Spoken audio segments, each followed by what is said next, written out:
You said now.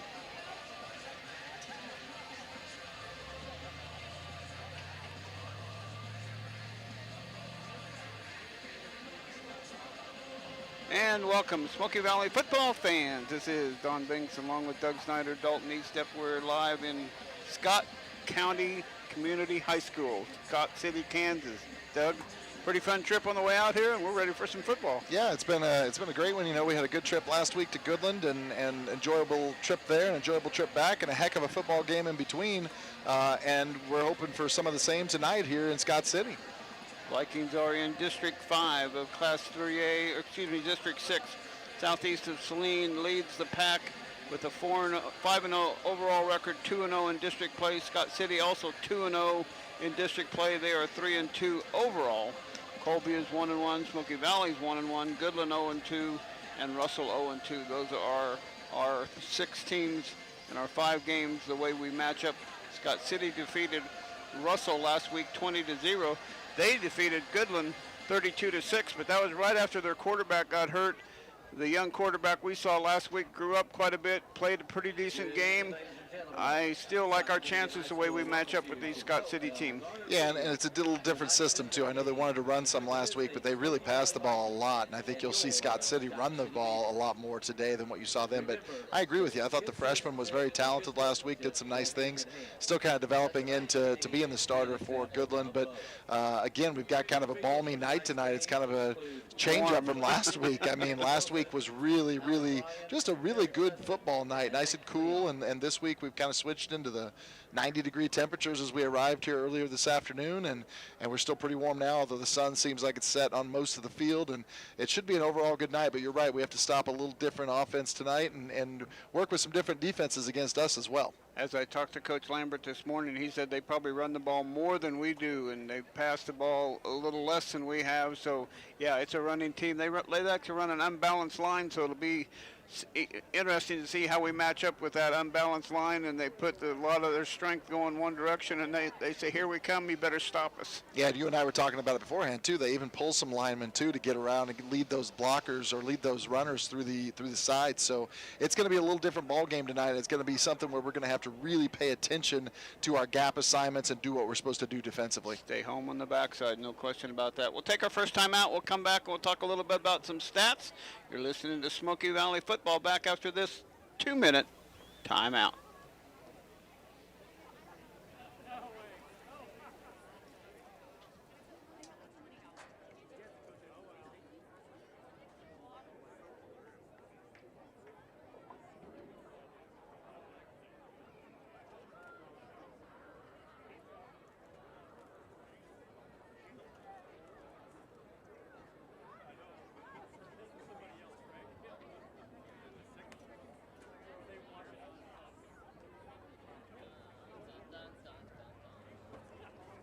Gosh, why is it so high?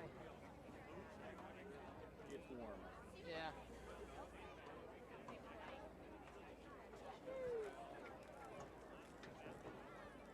Is it homecoming tonight? No, that was last week. It's a military appreciation. Oh, military. Okay, I remember reading that. Okay, very good. Yep.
31 times for just 54 yards. Our starting quarterback, Jake Lucas, has carried the ball 65 times for 286 yards. So we actually have more yards on the ground than they do.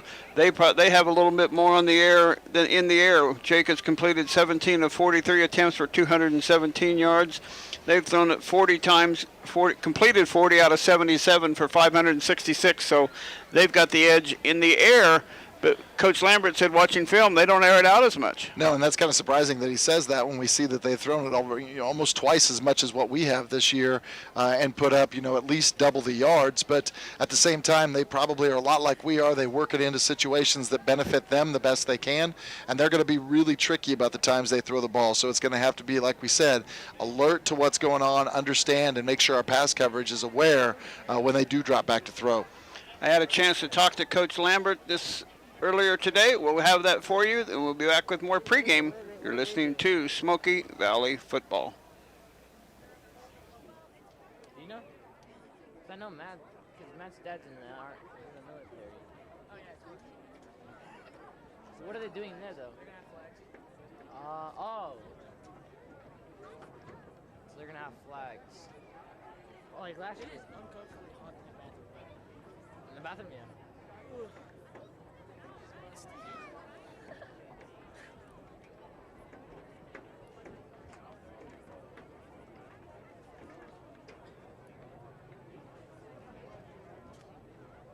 Who did you say hi to? Both just shut up. He's dumb. Shut up. Fight me. Toss me over there right now. Hey, you just see me. You just rags all. Take the camera with you. No. I think it's in the balls. That too. Land like this.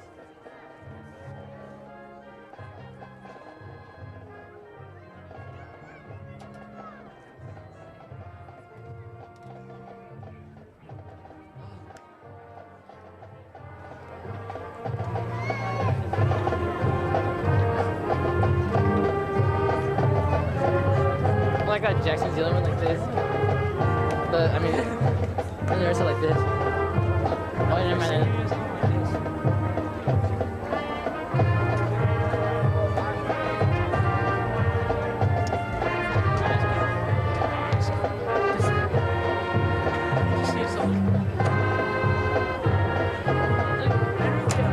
Rube, he should be up here, do you know that? He's supposed to be up here. He was in the BBN last year, but I don't know why they take him out. They took him. They probably got more than he said. Well, he had his broken leg on the first, football season, during the football season.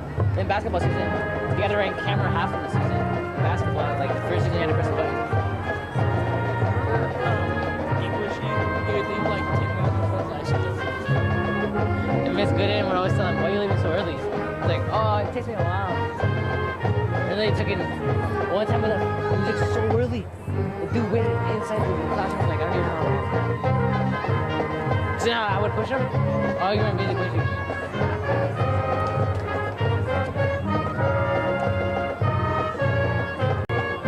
Turn off the bass.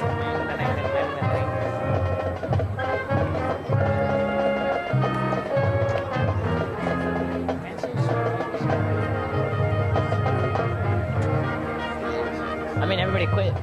Yeah. Oh, there's cameras in there.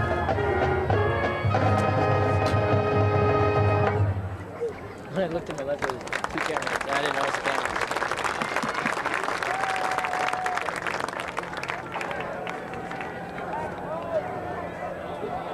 Here come the Beavers!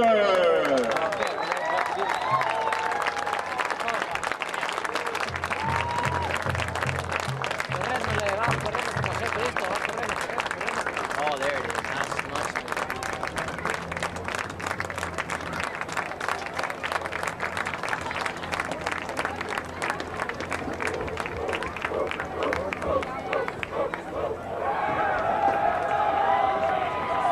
I'm gonna go to Mr. Turner. I'm gonna come when they're Ladies and gentlemen, tonight is Military Appreciation Night. A night to salute those who gave of themselves to serve our country. donation buckets have been placed at both entrances and at the concessions, and all proceeds will go to the Wounded Warrior Project, an organization whose mission is to honor and empower wounded warriors who incurred a physical or mental injury, illness, or wound with their military service on or after September 11, 2001. At this time, we ask that all of our active service and veterans who have served in one of the 5 branches of the U.S. military, please rise so that you may be recognized with a round of applause of appreciation. It's like you have more than left.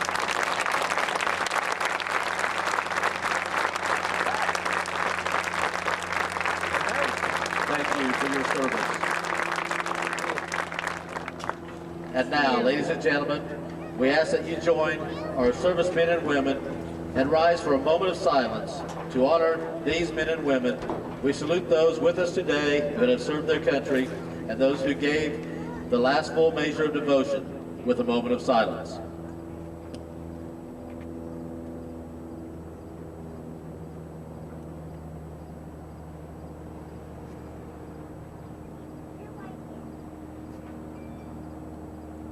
Thank you. And a special thank you to Taco Grande and MTM for providing the flags used tonight. And now, ladies and gentlemen, please remain standing and direct your attention to the southeast corner of the field. And please welcome SVHS Encore under the direction of Mr. Patrick Sweet, singing our national anthem.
SVHS Encore.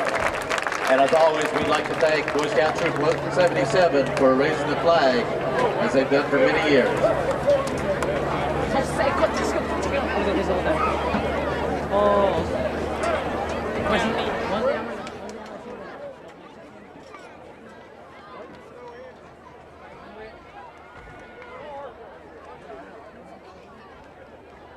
What's he doing?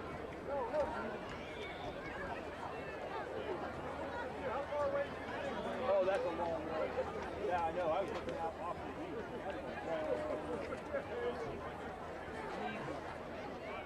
Light blue pants, dark blue socks, and it's the Vikings and the Beavers. Scott City Beaver. They got a great big beaver over there in the corner, so we'll mention that once or twice, but it's a mascot they've had for a long time, and boy, year in and year out, they've had some really tough teams. They really have. They've got a nice squad, and they've done a nice job year in and year out. And, you know, it's so nice. The trip is not nice. You know, we're not used to having to do this a lot. You know, some of our northern schools up around us, Concordia and some of those other places have come out west.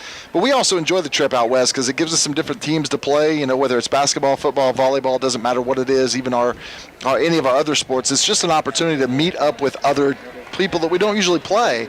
And so like last week, it was kind of unique to go to Goodland and have a chance to play. And this week, the opportunity to come to Scott City and play against them. Military Appreciation Night. They're recognizing all of those individuals who have fought so bravely and so wonderfully to protect all of our liberties and all of our opportunities here in America. So really nice to be a part of that. We're going to do our best to be able to see these numbers tonight because the blue camo with the white numerals is going to be kind of tough, but I think as the night progresses, we'll get better and better at that for everybody back home. As they say, land of the free because of the brave, so no question about that. Salina Ortho continues to strive for excellence in orthopedic care. Our physicians provide world-class care and treatment options with a personal touch, serving north central Kansas. How about some starting lineups sponsored by Salina Ortho? Yeah, starting lineups tonight, first of all, for the Scott City Beavers.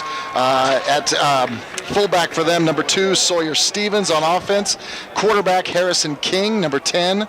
Number 13, Connor Armendariz. He is a split end. He is a halfback.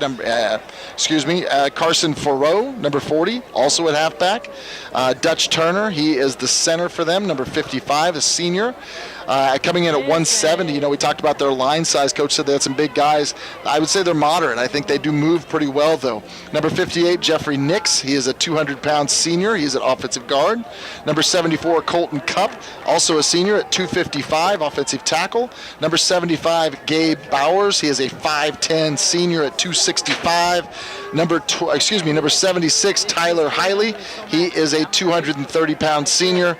And finally, number 88, Isaac Tarango. He is a 170-pound senior at split end. For the Vikings tonight, the senior, Bronson Golden, getting the start at wide receiver. Cade Blanchett, the sophomore, 175 at running back. Jake Lucas, our quarterback, at 185, the senior. Haven Lysell Stewart back in the lineup again this week after being knocked out last week in the first half. Got a clean bill of health this week. He is back and playing. Grant Hebel, 170-pound senior, number 34. He will be at running back as well. Tristan Stambaugh, the 6'3 sophomore at 210 at running back. Court Shugren, the offensive line, 190. Brandon Malm, 285. Skylar Hopkins, 205. Tanner Luddig, 210. And Leroy Bean at 255. We appreciate Salina Ortho sponsoring our starting lineups. The Vikings, I don't know if they won or lost the toss, but we are kicking from south to north. Brandon Malm will be doing the honors, the hero of last week's game when he kicked the extra point in the second overtime. And deep for them is their leading rusher, Jace Thomas, number 14. Man in the white hat has blown the whistle. High end over end kick is coming to the left side. It's taken by one of the up guys at the 15-20, trying to go far side 25. Gets through a couple of Viking tacklers and tackled down at the 35-yard line by big number 52 for the Vikings. That is Austin Sharp. And that's where Scott City will start their offensive possession, 1st and 10. Yeah, Tarango there with the return for him. Catches the ball there at about the 14-15-yard line and then crosses over the field a little bit. Nice little return, picking it up all the way out to the 36. So about a 22-yard gain there on the return. Got to get the chain gang out here. So under center is King. It's got a double flanker. Fullback now, the flanker in motion. Going to take in, coming over to the left side. Got a little bit of room, but good coming up there is Jake Lucas. He's a little slow to get up after making that tackle. But it's a pickup of about 3 on the play. 2nd down and 6. Yeah, couldn't tell what happened there exactly with Lucas. He kind of came down and got coiled up there a little bit. Looks like he's bounced up and getting around, but nice opening run there by Jace Thomas for Scott City, picking up about 3 yards. They send a wide receiver way out to the left side. They run an unbalanced line, but they've come out pretty much balanced here so far. Now motion to the far side, handoff right up the middle. The Vikings have it snuffed out. Court Shugan right there to snuff that one out. No gain on the play, 3rd and long. Yeah, Haven Lysell Stewart also in the mix there as well. And like we said, good to have him back after he was dinged up a little bit in the first half last week and didn't end up playing in the second half. So having him cleared and ready to go has been very helpful for this defense. And really that interior line of the Viking defense has been so stout this year, especially as of late.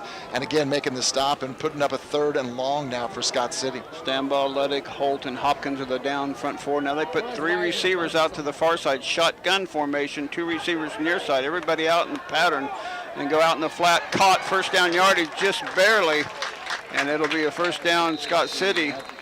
Good pass and good reception. Yeah, and the front line, all they did was just basically submarine block. They all went to the ground just to make sure the Viking players couldn't get around him. Tried to go at the legs, and that gives him just enough time to throw the ball to the outside there and complete it for a first down. So first down, Scott City, ball up near the 48-yard line, near midfield. Wide receiver near side, double flanker. Back under center goes King, the quarterback. 1-for-1 passing. Oh, there's a motion, and that'll be costly. Big number 75 on that is Gabe Bowers, and he jumped, and they'll back him up 5 yards, 1st and 15. Yeah, just like Smoky Valley, it's difficult for a team that does as much running as Scott City does to get behind the sticks. Picked up a nice third down on the previous play, but now you start out the drive 1st and 15, and it maybe changes your play calling a little bit out of the gate here. No question about that. We'll get the Viking linebackers, Sharp, Shugren, and Lysell.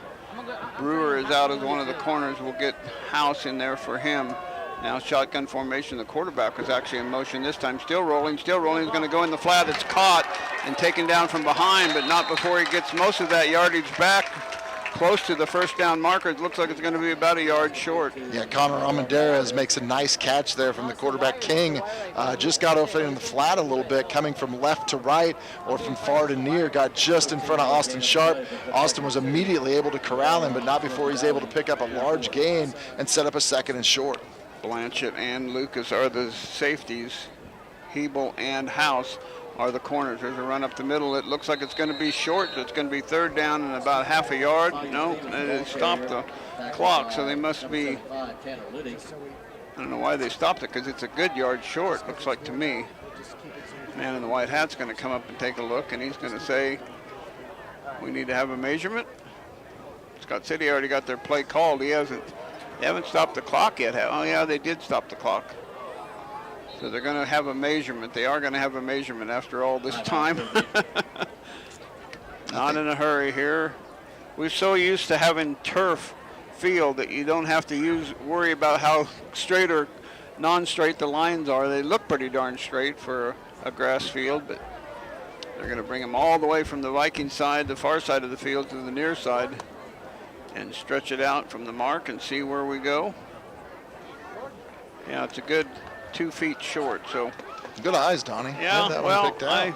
I did think it was going to be short, so that'll be another third down for Scott City here now. They completed the last one on a great pass. The quarterback now is 2 for 2 passing, and both have been spot on. They really have, and that last play again was right up the middle from Sawyer Stevens, and the Viking interior defense really shutting it down. They're not allowing a lot in there, but you're right, already allowing 2 passes here on this opening drive that have continued to move this Scott City offense down the field.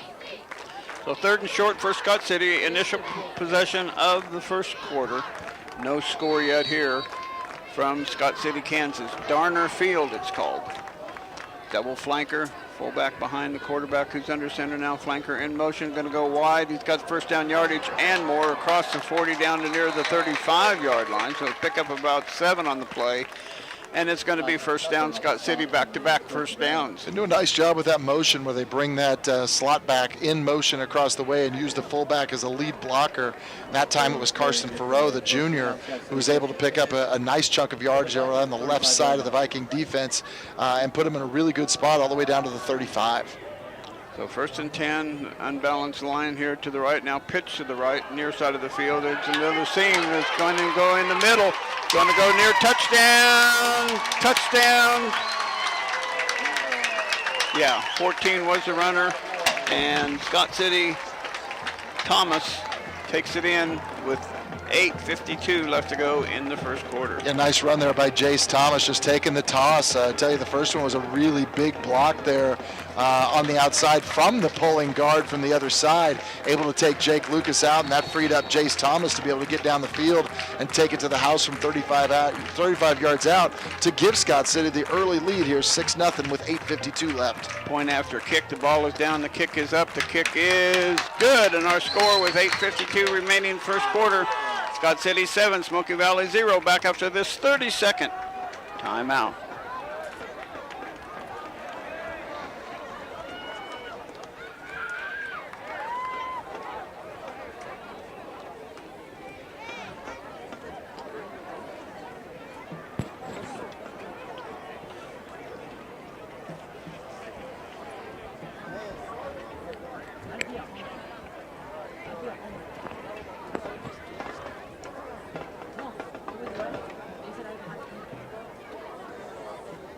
I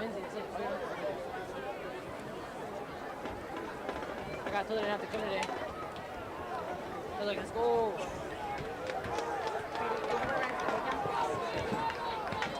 And welcome back to Danner Field. Don Binkson along with Doug Snyder, Jared Bass working the controls for us once again. Dalton Eastep here helping us with stats. And it is hard to see those numbers. And the kicker is number 35. I'm pretty sure that's who kicked the extra point. But it was a 35-yard run by Thomas. Point after kick was good, and it's 7-0. Scott City, Tristan Stambaugh and Hebel back deep for the Vikings. Blanchett and Sharp are the up-backs about the 20-25-yard line. We're ready for action for the Vikings' first possession after Scott City scores on their first possession. High end over end kick is going to be taken by Stambaugh about the 5-yard line. Going to fake the reverse. Stambaugh's going to keep it headed up the middle. He's got a little seam there across the 15, up near the 17-yard line. That's where the Vikings will have it 1st and 10. And I know that reverse shows a little deception, but boy, when he kicks it that deep, I'd like to see somebody run north and south. Yeah, that was a great kickoff by Gabe Bowers there. Sends it to the deep near corner, and the fake actually took place down there inside the 5-yard line. Not a lot of room to be able to execute anything down there. It really puts the Vikings behind the 8 ball here as they're starting inside their own 20. Yeah, 1st and 10 at the 17-yard line as the lights start to take over just a little bit here.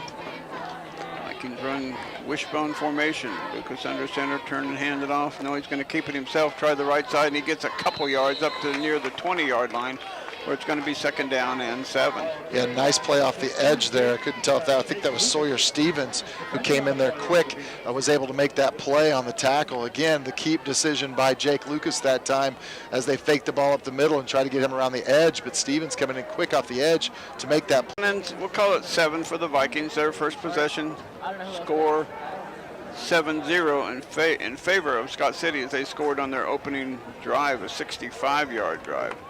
Long play count by Lucas, going to hand it off to Blanchett. 2nd man through, he's got a little seam. He got up near the 24-yard line, almost the 25 before he stopped. It's going to be 3rd and about 3. Yeah, had a seam there, a little crease. It looked like he might be able to pick up a large amount of yardage, but quickly in on that play. Isaac Tarongo of Scott City stops him, but not after, and picks up about another 3 to 4 yards. That's going to set up about a 4th and 3 here, or 3rd and 3 for the Vikings here. Really important, I think, on this opening drive to extend this first drive and be able to march the ball back down the field to match what Scott City just did. I formation this time with Golden being the wide receiver to the far side. Hebel jumps out to the flanker on the near side. Jake Lucas under center and hand it to Stambaugh right up the middle. He's got 1st down yardage for the Vikings. So right at the sticks, it looks like they're going to get it. We'll see where they spot it though.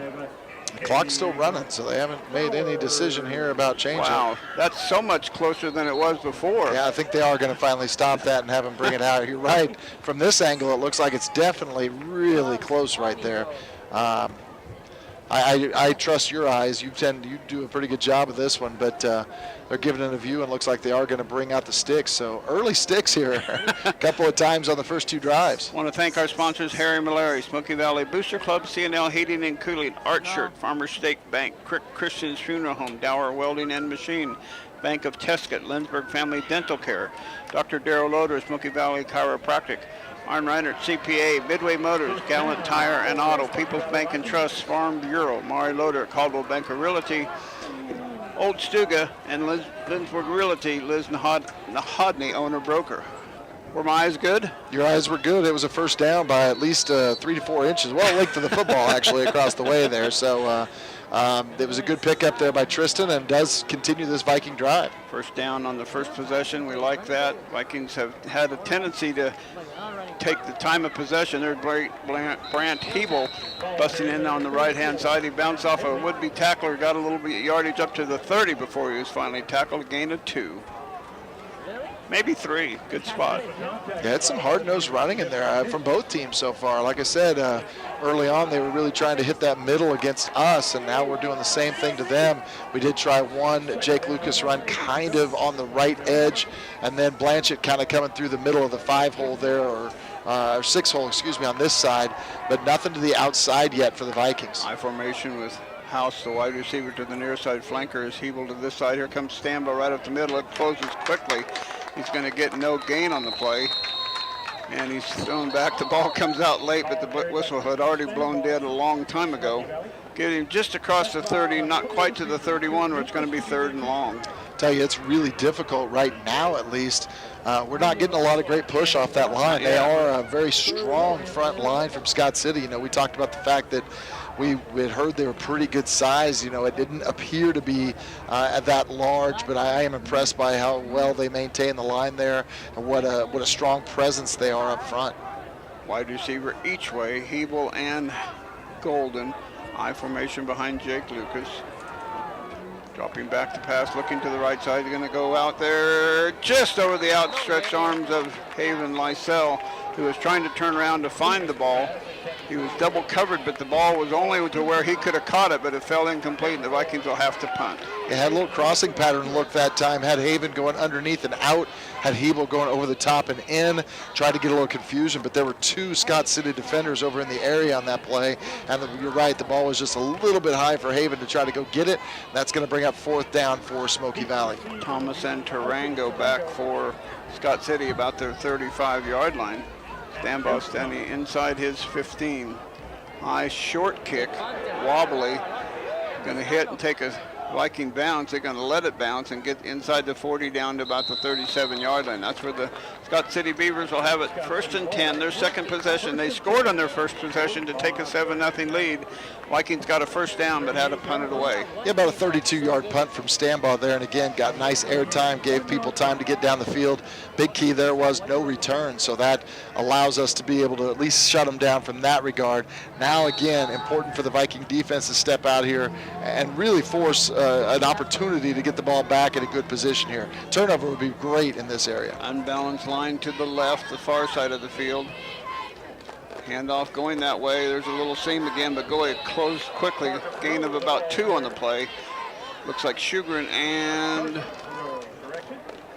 Stambaugh in on the tackle. Yeah, Lysell Stewart over there shot the gap pretty hard, but actually caused the runner to kind of move in a little bit, or move to the outside, I'm sorry.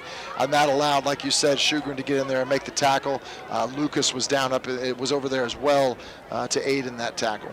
I'm impressed with Jake Lucas. He reads well from his safety position. He's in on a lot of those tackles in those runs. 2nd down and 8 for Scott City, who leads 7-0. Now they're going to spread the field out again. 0 backs in the backfield with the quarterback King. 3 receivers to the far side, 2 to the near side. Shotgun formation. Good snap, looking left all the way. Going to go in and out of the hands of Tarango, and it's going to be 3rd and long. Yeah, a little high on that one. You know, his first 2 looks were really on target. This one here on the out pattern, he just got a little bit high, similar to the Jake Lucas pass just a moment ago, but had him on that edge. 2 of them clear out and allow the other one underneath. And again, just a little bit out of the reach of Tarango over there. And that's going to bring up a 3rd and about 8. Would love to get a 3 and out right here in the second possession for Scott City. They're going to run 3 receivers to the near side this time, 2 to the far side. We're in the home stands on the west side of the field. It's a north and south field, and there's very little wind tonight. Looking back, looking down the middle. He's under pressure. Ducks under one bit of pressure. He's got 1st down yardage and more on the run. Blanchett's going to run him out of bounds. But boy, he made use out of what he saw there. Everybody was deep, and he had an opening on the left side of the field. Kind of looked like the Kansas City quarterback running there. You know, Mr. Mahomes. Yeah, Vikings had a left slant on that time, so everybody's coming to this side of the field, and getting back there quickly on the play for Smoky Valley that time was Justin Holt. Got up in the air, did not go after the quarterback, but just tried to block the pass. King pulls it down, goes off that left side then, and has a big gain. Split backs in the backfield behind the quarterback, who's under center on this one. Turns and hands it off right up the middle. Good defense by the Vikings. Coming up with the tackle on the bottom is Tristan Stambaugh and Tanner Luddig. Yeah, that interior has been tough to find yards so far for both teams, and this is another example. You got Thomas trying to stick his nose up in there and try to make a play, and there's just not a lot of room. Only picks up about 1. And like I said, interior defense for the Vikings has been really solid over the course of the last 2 or 3 weeks. Hopkins or Luddig and Holt there in the middle doing a great job. I formation this time behind the quarterback King, unbalanced to the left, the far side of the field. Now they're going to come weak side though. Sharp trying to get out here to make the tackle, and they aren't going to be able to do it. First down yardage, and more down near the 30 goes the little scat back, number 40 on the run. That is Farrow. Yeah, they've really caught us on this toss action. This time there's no movement. And again, it's perfect play call for the perfect time because the Vikings had a right slant on going away from this sideline, and that allowed Farrow to be able to come over here. Nice block on the edge by Tarango, and that frees him up. Coach Lambert was talking to me and when I did the interview about that. He said, we're worried about that weak side counter play because he said everything is set with their unbalanced line, and when they go weak side, it's pretty successful. First down and 10 at the 30-yard line, inside play, and that's taken down this time by Ludwig by himself. Great tackle and great penetration. You know, very similar running games here with the try to keep us honest, you know, work that ball up the middle, make sure guys are staying home, don't start anticipating something before it happens. And so far, Scott City's been choosing the right plays at the right times to be able to get to the edge. But again, Thomas just trying to keep him honest in the middle, and again, just picking up a short gain. Second down and 9. This drive started back about the 35-yard line. They were successful. Now the Vikings have called timeout. We'll step aside as well. 2:35 left to go. First quarter action. Vikings trail 7-0 back after this 30-second timeout.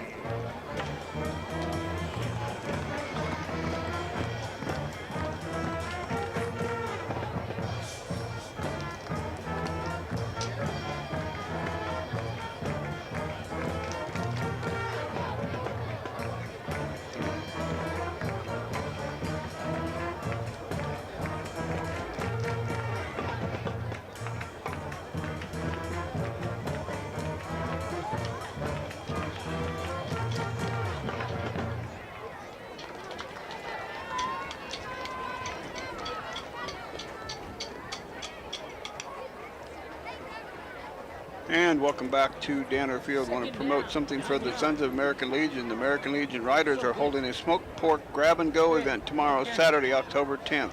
300 pounds of pork has been smoked and will be served as a full meal plate that includes pork, baked beans, and coleslaw for $9 a plate, or 2-pound packages of smoked pork for $15. Grab and go starts at 4 o'clock at the American Legion. Sell until they're sold out, or let veterans of the American Legion look forward to seeing you tomorrow. That sounds like a good meal. I've never had a bad meal, Don. I don't know that I've ever had anything bad, so I would definitely be one to take part in that. I tell you, so far in the first quarter, it's been all Scott City, as they've got 102 yards of offense on 13 plays. The Vikings only 13 yards on 6 plays. Our time of possession has been our ally, so we're getting the table flipped on us so far. Man in motion to the far side. We've got a pass in the flat. Oh, it's picked up by Jake Lucas. He's got one man to beat the quarterback. It's quarterback against quarterback. Now he cuts it back on the other way, and he's got it down to near the 31-yard line. Jake Lucas had perfect hands. He just grabbed that away from the receiver. Yeah, a little deception look there as they kind of brought a player in motion. That looked like Farrow they brought in motion, trying to hit him coming off the edge, and Jake Lucas just bit on that play beautifully, got tangled up there with the receiver, and he ends up intercepting it and getting it back all the way into Scott City territory at the 32-yard line. Great play by Jake Lucas. Great anticipation and great vision. I had said how well he's feeling from that safety position. This time not only did he feel, but he had his eyes on the quarterback to see the ball coming loose. Now here's a big turnover opportunity for the Vikings. Wishbone formation. Stanball is going to keep it himself and run up into a little bit of pressure. And he gets maybe a yard. You're right, that first yardage is hard to come by right up the gut. Boy, it really has been. There's been a lot of players in there, and they really seem to be getting around that front interior line. A couple of linebackers flying in there as well, too, and really never actually got the tackle on Stanbaugh, but just stood him up and didn't allow him to go anywhere, and that shuts it down quickly, so it does bring up a 2nd and 9. 75 Gabe Bowers is 5'10". He's not very big, but he is 265, and he's taking care of the middle as a defensive tackle. So 2nd down and 9 for Smoky Valley. Turn and hand it off to Lucas. Is going to keep it himself, try to bounce it outside. He's got some room. He's across the 25 and down to close to the 24-yard line. Pickup of about 6 on the play, 3rd and 3. Yeah, nice job getting to the edge there by Jake. Got a nice block on the outside by Cade Blanchett and also Brant Hebel coming out of the backfield. That really freed him up to get to that third line, basically, where the tackle was finally made back there by Blaine Culp. We're definitely in 4-down territory here. The Vikings at the 25-yard line. Stanbaugh takes it in the middle. He's got, looks like, close to first down yardage. We'll see where the spot is, but it looks like they have stopped the clock. Ball's come out. Fumble on the play in there, and Scott City takes back over again. So again, one of those things, really trying to stick the ball inside hard. Couldn't see it come out specifically in there. Certainly saw a lot of people going around all over the place, but I don't necessarily see the ball out, but it is, and they're going to give it to Scott City. I think number 30 is the one that ended up with it. But I never saw it. I saw the referee wave his hands like we had a first down, but it wasn't to be as a fumble. So we back-to-back turnovers now, but the field has flipped a little bit. We have them deep in their own territory. Under center goes the quarterback. He's going to go wide with trying to get outside his King. He's got some room. He's got freedom. He's at the 50 and out of bounds there. Almost a horse collar tackle by the Vikings about the 30-yard line, but he runs out across midfield at the 47-yard line. So a nice big pickup on first down by King. Yeah, it was actually Jace Thomas. Jace Thomas got the toss there from King, and you're right. Again, that sweep has just been the thing that we have not been able to contain yet. Looked like a couple of Vikings had an opportunity, maybe didn't quite take the best angle, and he's able to get up the field for a large gain here on that first play of this possession following the turnover. First and 10, Scott City unbalanced line left, trying to go outside left again to Thomas. He's got a little bit of room, gets down to near the 46-yard line, gain of about 3 on the play, second down and 7. Max Beaker has checked in for House at corner, because he's the one who's been kind of getting beat a little bit on this corner sweep out here. So second down and 7, we'll call it. 30 seconds is all that's left in the first quarter. They'll get one more play off.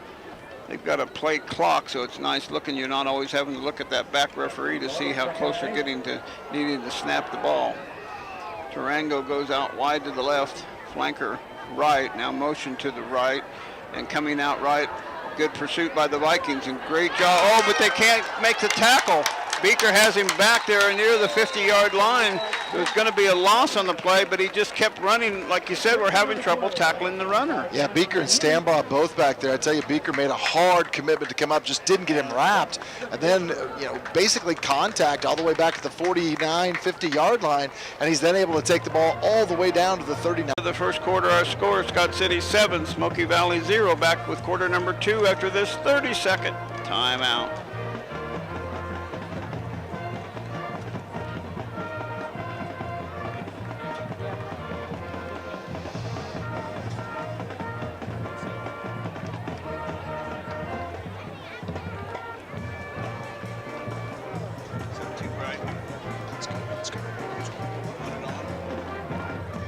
Whatever you need. Whatever works for you.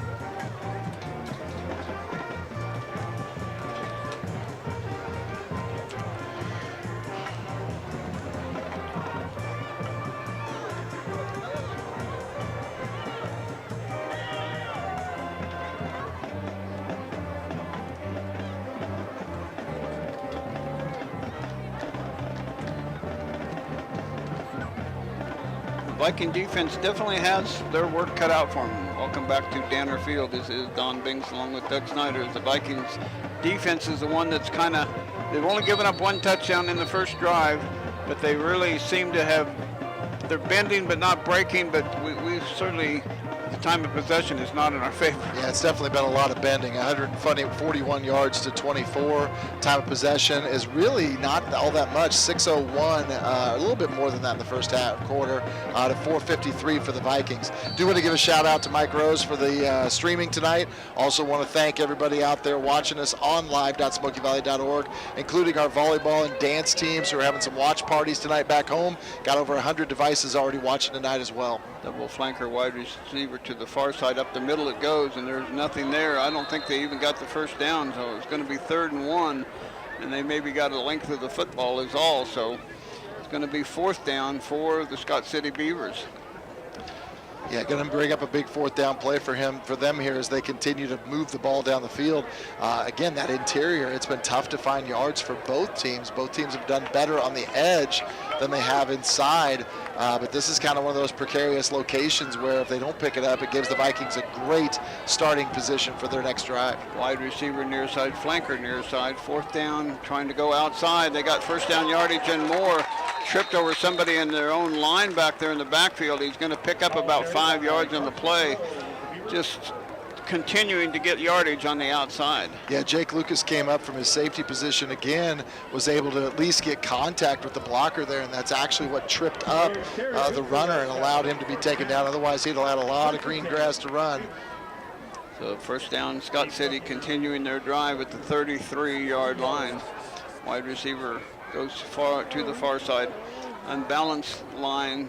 No, it looks like it's balanced this time. Kind of I formation now. Motion to the far side. Toss to the far side. Trying to get outside is Thomas. He leaps over. And Haven Lysell meets him on the leap. Also tackled in there by Beaker. Yeah, the movement that way really kind of set things up for Smoky Valley to be able to follow the play a little bit better. And you're right, Haven Lysell Stewart gets there quickly. Max Beaker comes in to help out as well, and both of them are able to take him down after just a short gain.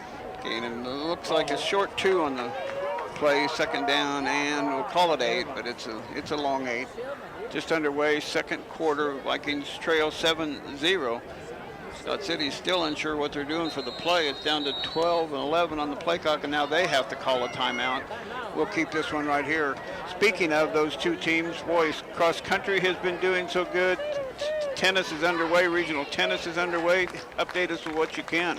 Yeah, with tennis today, the #1 doubles team of Carrick Elliott and Lena Rockholtz, they make it into the state tournament. Also, the #1 singles player, that would be Logan Spencer. She also is in. All 3 of our quarterfinal matches went to tiebreakers today, according to Mr. Bella, and we won 2 out of 3. So tough times for the 2 that didn't make it today, but very excited for the 2 doubles teams that did qualify. So we're really, really happy for them. I know it was, it's always different. They made some changes this year, of course, with how they were handling regionals for tennis. So good to see those young ladies get in. And congratulations to the boys varsity team going to Ellsworth yesterday or Tuesday and winning that cross-country meet. Ryan Helene again winning at a 17:44 score. Justice Gardner takes second place at 18:22, and Lucas April 4th. Titus Reed 7th. Stephen Peterson 8th, and Garrett Huffman 14th. Girls didn't place because they didn't have enough girls that finished, so tough luck for them. But leading the way was Gracie Lambert with 22:05 and Kenzie Helene with 24:19. So second down and a long 8 for Scott City. They put a wide receiver to the near side. Looks like a little confusion in their backfield. They end up with 2 flankers, 1 on each side. Now 1 in motion to the near side. Going to look for pass under pressure in the backfield. Still under pressure. There comes a flag, and that's going to be a holding. And he gets almost first down yardage, but that play will come back. It's going to be holding on Scott City, as we had pressure galore under there. Lysell and Holt, I believe. Lysell, Holt got back in there. Looked like Tristan Stambaugh was one of the ones at the end that was able to make it in there. I think probably that's the one where the hold came from, was the one where Stambaugh was coming in, unless they're going to call a head-to-head contact there. But they do call the hold, and that's going to be a big play for the Vikings because it was going to be a nice gain coming out of there by King. Yeah, they were going to have first and 10 right at the marker there at the 22 or 3 yard line. Now they're backed up to the 46-yard line. So it's second down and long. They empty backfield again. 3 receivers near side, 2 to the far side. Now in motion to the near side. It's a handoff to the near side, trying to get outside. Great penetration by the Vikings. Look at that tackle by Mr. Holt. Yeah, he was able to get there quickly, and they strung that play out nicely. Farrow, the junior, trying to bring it along the line here for Scott City.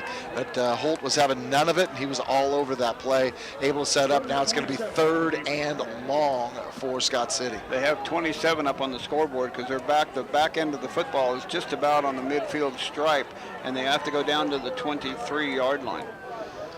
So big real estate here for Scott City. They send 3 receivers to the far side, two to the near side. Empty backfield again. Now man in motion to that side.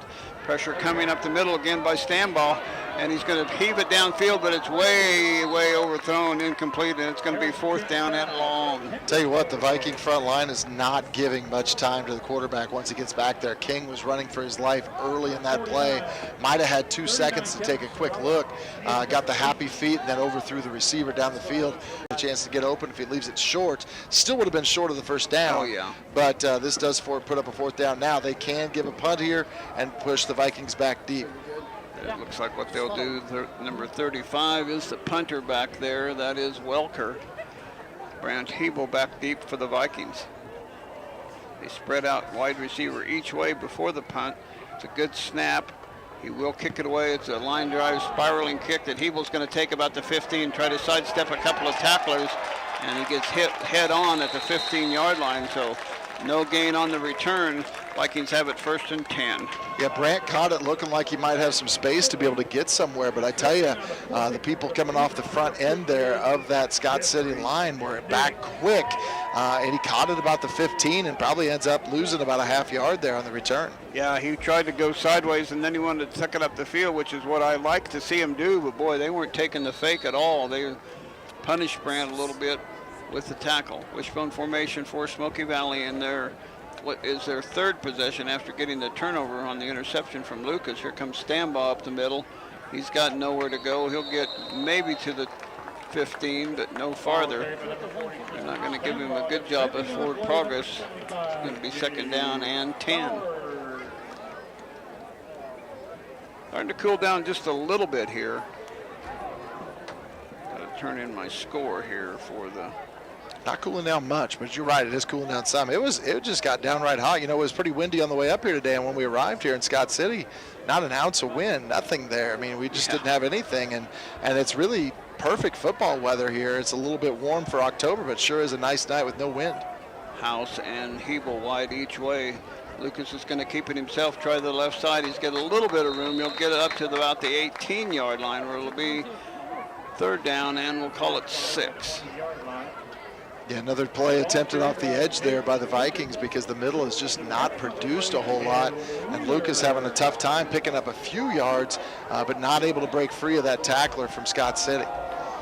Get some scores here for you as we go 3rd down and 6 for Smoky Valley with 7:51 left to go. They trail 7-0 here on the road at Scott City. The road is where the Vikings are 2-0. Wishbone formation behind Jake Lucas, turning and handing off. Oh, it looks like a mix-up in the backfield. Now he's looking downfield. Lucas is going to now tuck it and run. He's got 1st down yardage across the 25. Great reaction to what he saw by Jake Lucas. Yeah, good response to that play. You know, he realized he didn't have anybody downfield, took off. Doesn't get the 1st down by a lot. I mean, it looked like there was going to be a lot more green grass on the way. Instead, he just barely was able to get across there by about a yard and a half, and takes it right at Jace Thomas on that play. Well, sets up a 1st down Vikings. Now we got somebody hurt on the play, and we'll take a timeout. Timeout on the field for an injury. We'll be back after this 30-second timeout.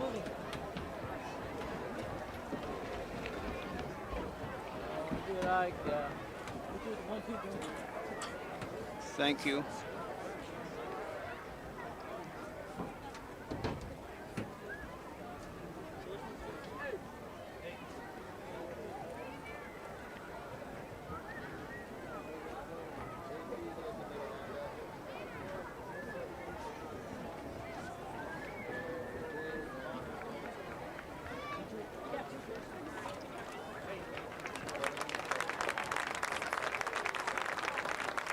Coming off the field, so we'll be okay.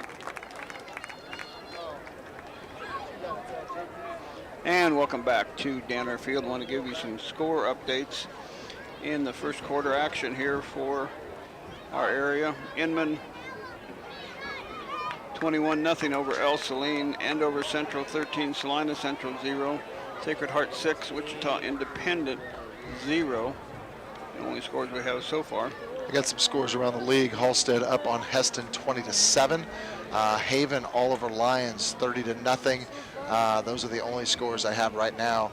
The injured player out there was number 58 for Scott City. That was Jeffrey Nix. Got rolled up on there by another player over the leg, so hopefully it's not a knee injury or anything. He is hobbled a little bit coming off, so we hope it's nothing serious and hope he's going to be okay. Halstead and Hessen is the big matchup in league tonight. Hoisington at Ellsworth, Hugoton at Pratt, Larned is open, Haven Lions you mentioned, Marion at Hillsborough, and Nickerson has canceled their game too because of COVID.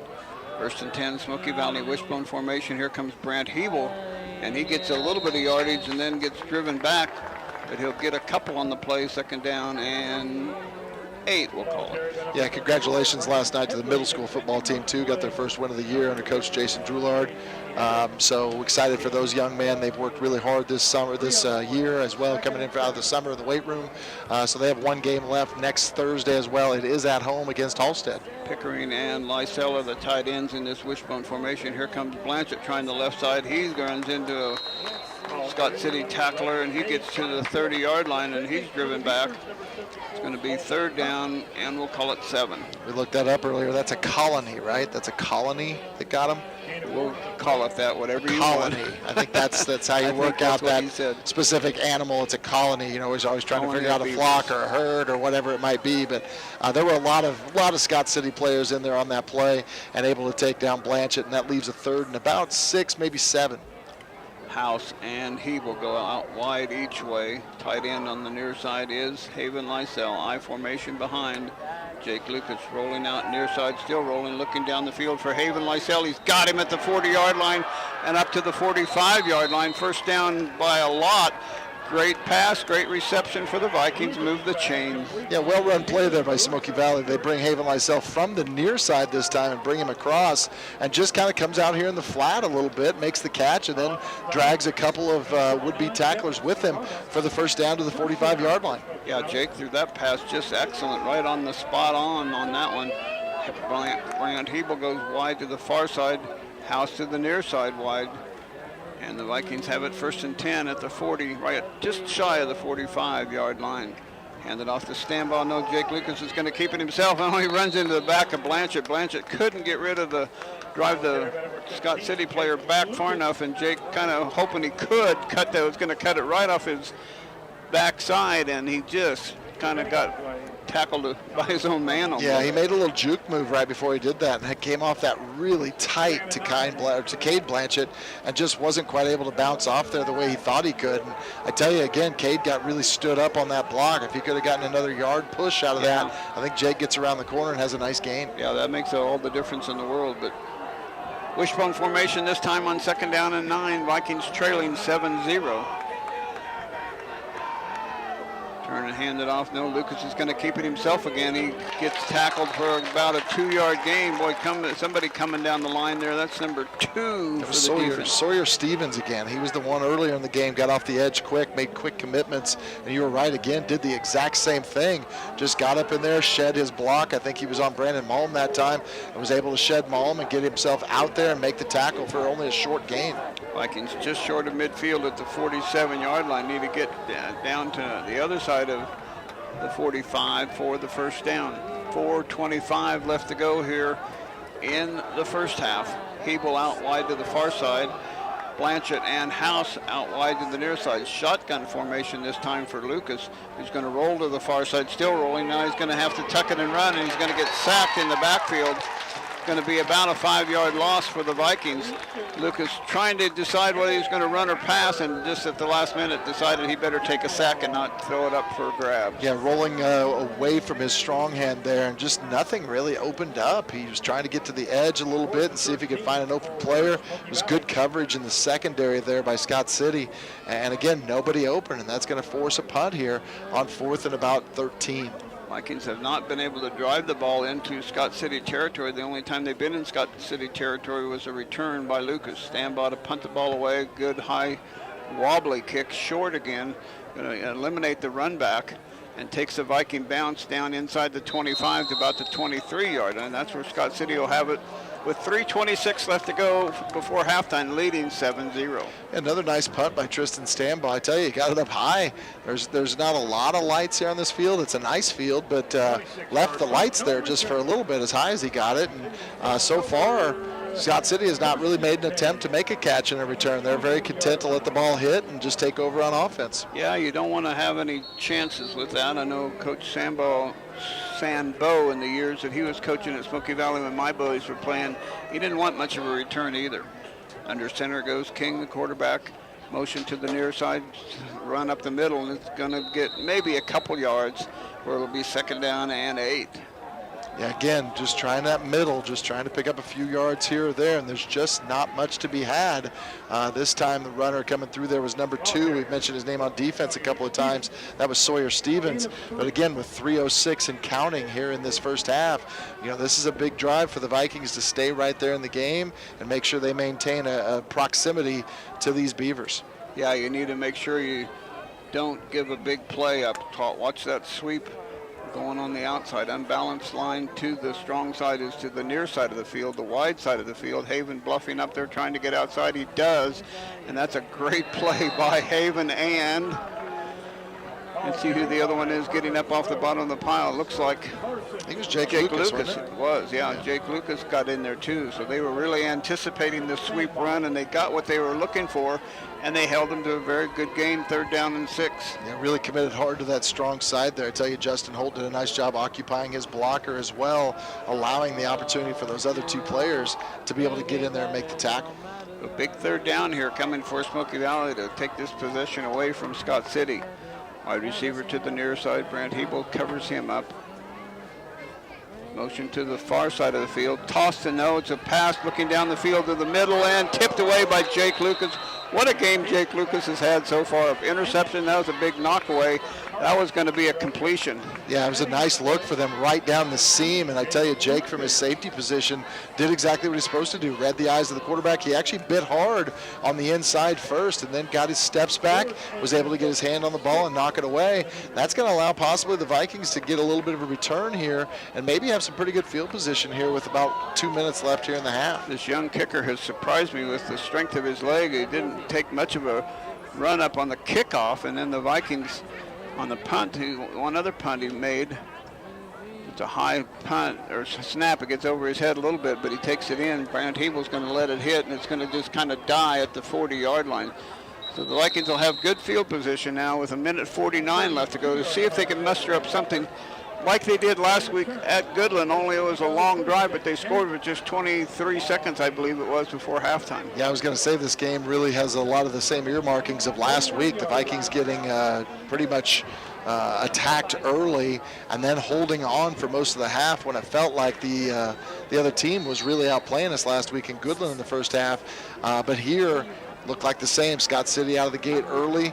All of a sudden the Vikings are settling down, but they don't have a lot of time now. 1:49 left. They've got to get about 60 yards here to get the ball in the end zone. Hebel and House spread out wide each way. Jake Lucas going to look down the middle, and he's got Lysell, and he hangs on to it. What a great catch on his fingertips by Haven Lysell across midfield down to the 45. Yeah, fantastic catch. A laser there by Jake Lucas about 2 yards out in front of Haven Lysell Stewart, and he snags his hands on it, picks up the first down, and the Vikings are now in Scott City territory at the 45. Wide receiver each way, I formation behind Lucas, who's going to hand it off this time. No, he's going to keep it himself, trying the edge, and he's going to get down to the 40-yard line, maybe 39-yard line, and the Vikings will call timeout. They only have 2 timeouts left, so now they only have 1. Coach Lambert not happy about something in there, and he calls timeout. I think we'll keep this one right here, thanking again our sponsors, Mari Loader, Caldwell Banker Realty, Old Stuga, Lindsberg Realty, Liz Nahodney, owner broker, Farm Bureau, People's Bank and Trust, Gallant Tire and Auto, Midway Motors, Arn Reinert CPA, Bank of Tescott, Lindsberg Family Dental Care, Dr. Darrell Loader at Smoky Valley Chiropractic, Darrell Welding and Machine, Christian's Funeral Home, Farmer State Bank, Harry Malary, Smoky Valley Booster Club, C&L Heating and Cooling, and Archer. Thank them for their help in taking care of some of the expenses that we deal with each and every week. But week is kind of, the season's kind of winding down. This is game 6, 7. This is game 7. No, this is game 6. Next week will be game 7 at home against Southeastern Saline. That'll finish our home portion of the schedule. Then we go to Russell on the 23rd, and then we find out, depending on how we sit, if we could win this game, we're going to end up probably having another game without having that play-in game and the chance to advance. The top 4 teams of each regional district, whatever you want to call it, district, I guess. Top 4 teams play the matchup 1 versus 4 of the other, of the one who has Concordia, Riley County, Marysville, and Chapman in it. Clay Center and Council Grove. So that's the district we match up in it. And if we take 3rd or 4th, we play the 1st or 2nd team from that side, which now is Concordia and Riley County. We'll see how that works out. 3 receivers to the near side for the Vikings. Lysell, the single receiver, to the far side. Shotgun formation for Jake Lucas. Bad snap, but he picks it up, rolling, stumbles and falls down. Doggone it, he's mad at himself. Vikings looked like they were going deep downfield. Now they have to hustle back to get in to get the play taken care of. 110, 19, and counting here.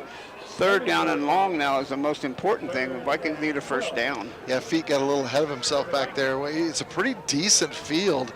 Obviously, when you get a grass field like this and you have a team that runs a lot, that interior section of the field gets really tore up. And it looked like Jake started a plant and then decided he wanted to go ahead and run, and he didn't have anywhere to go. His feet went out from underneath him. Down he went. Only 8 seconds left to get the play clock so you don't get a penalty. Goes under center as Jake, I formation behind him. Turn and hand it off. No, he's going to keep it himself and try to get outside. He gets across. There comes a late flag coming in. Gets across to the 45-yard line. And that is going to be back to 4th and 10 now. It's going to be holding on the Vikings, so they're going to decide whether they accept the penalty or keep it on 4th down. I'm not sure. If they take the penalty, does the clock wind again? No, well, I'm saying if they don't take the penalty, will the clock start on the play or will it start on the clock? Because this would have saved a timeout right now for Scott City in that regard, because they would have had to have called a timeout there to be able to do anything with that. But it looks like it's not going to matter. They're going to go ahead and move it back either way. Going to take him back, so it's going to go back across midfield and down to the 40. We'll call it the 43-yard line. Still going to be 3rd down, so the Vikings have 3rd down over again, but now it's 3rd down and about 22, 23, somewhere in there. Yeah, I think his belief might be, that we get this stop right here and force them back. Actually, the clock is going to wind no matter what, so I think they're going to be content possibly just to go in at the half up 7-0 and call it. Well, they are not going to call a timeout, and Coach Lambert isn't going to call a timeout either, so we're going to run a play. Well, it looks like Coach Lambert may call a timeout. He's got the official over there in his hip pocket right about the 45-yard line on the far side. But it looks like Coach Lambert will call a timeout and set up what he wants to do in this last 9.5 seconds. So we'll take a timeout as well, a 30-second timeout, back right after this.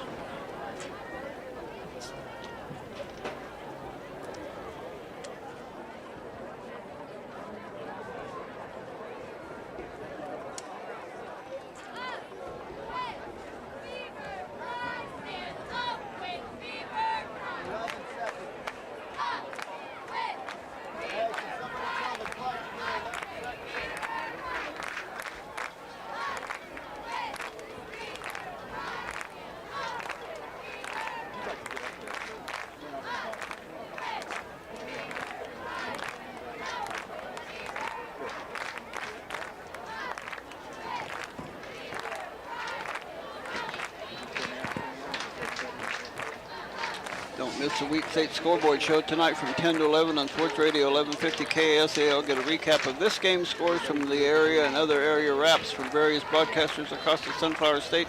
That's the Week State Scoreboard Show from 10 to 11 on Sports Radio 1150 KSAL. We've already heard an update on Smoky Valley Regional Tennis going on at Smoky Valley this week. Coach Bello was saying at quarterback, we finally got to hold our first quarterback club meeting.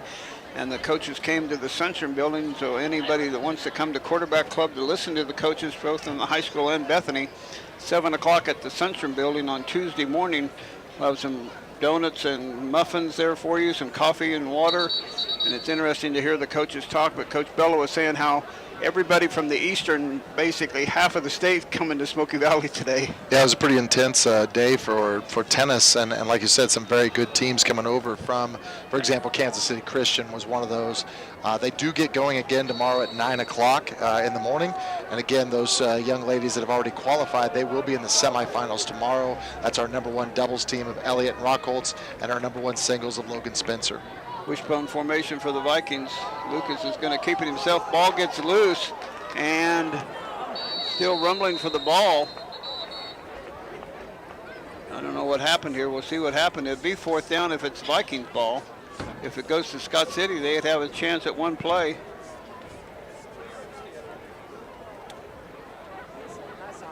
So Scott City calls a timeout. This time we'll keep it right here and see what there is now 3.7 seconds left to go. So we didn't give up possession. The ball came loose on Jake Lucas's run. He lost a couple yards on the play, but now the Vikings just have to run out 3.7 seconds. So you just run, you run and don't let anybody tackle you. Even though you run back toward your own goal, that's okay because time will go out and then you just go down, and you certainly hope you don't fumble it. Yeah, I want to point out tomorrow also our 5th and 6th grade football team has their final game of the season tomorrow. They will be at home tomorrow at 11 a.m. at Bethany College. So if anybody wants to come out and watch those young boys, young men tomorrow night, they get an opportunity to finish out their season. And so again, that's 11 o'clock tomorrow at Bethany. Also, volleyball played last night against Ellsworth and Central Plains. They were victorious in both of those matches last night. Ellsworth did take them 3 games, but it did turn out to be a victory, and that moves the Vikings to 21-1 on the season. Again, you and I called that one loss. I'm sure they'd love to have not had us called that one, but and that was early, so they've been on a roll ever since. No question about that. Wishbone formation for the Vikings now on 4th down. Jake Lucas is going to take it and run. He's going to run the near side. He's still running. Now don't go out of bounds. He didn't. And that'll take, the clock goes to 0. Did exactly what he needed to do. And the halftime is here. Scott City scores on their first possession but doesn't score again. It's 7-0, and we'll be back to wrap up this first half for you after this 3-minute timeout.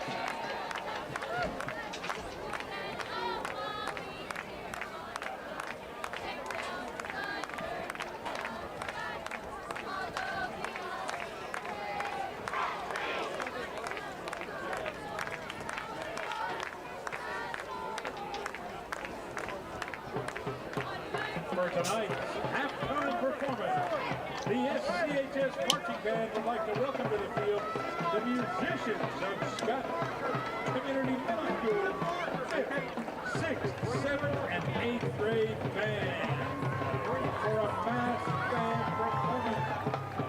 Tonight we will be performing some classic pep tunes, some of which involve audience participation. We encourage you to clap, chant, and sing along with the band as they perform this evening.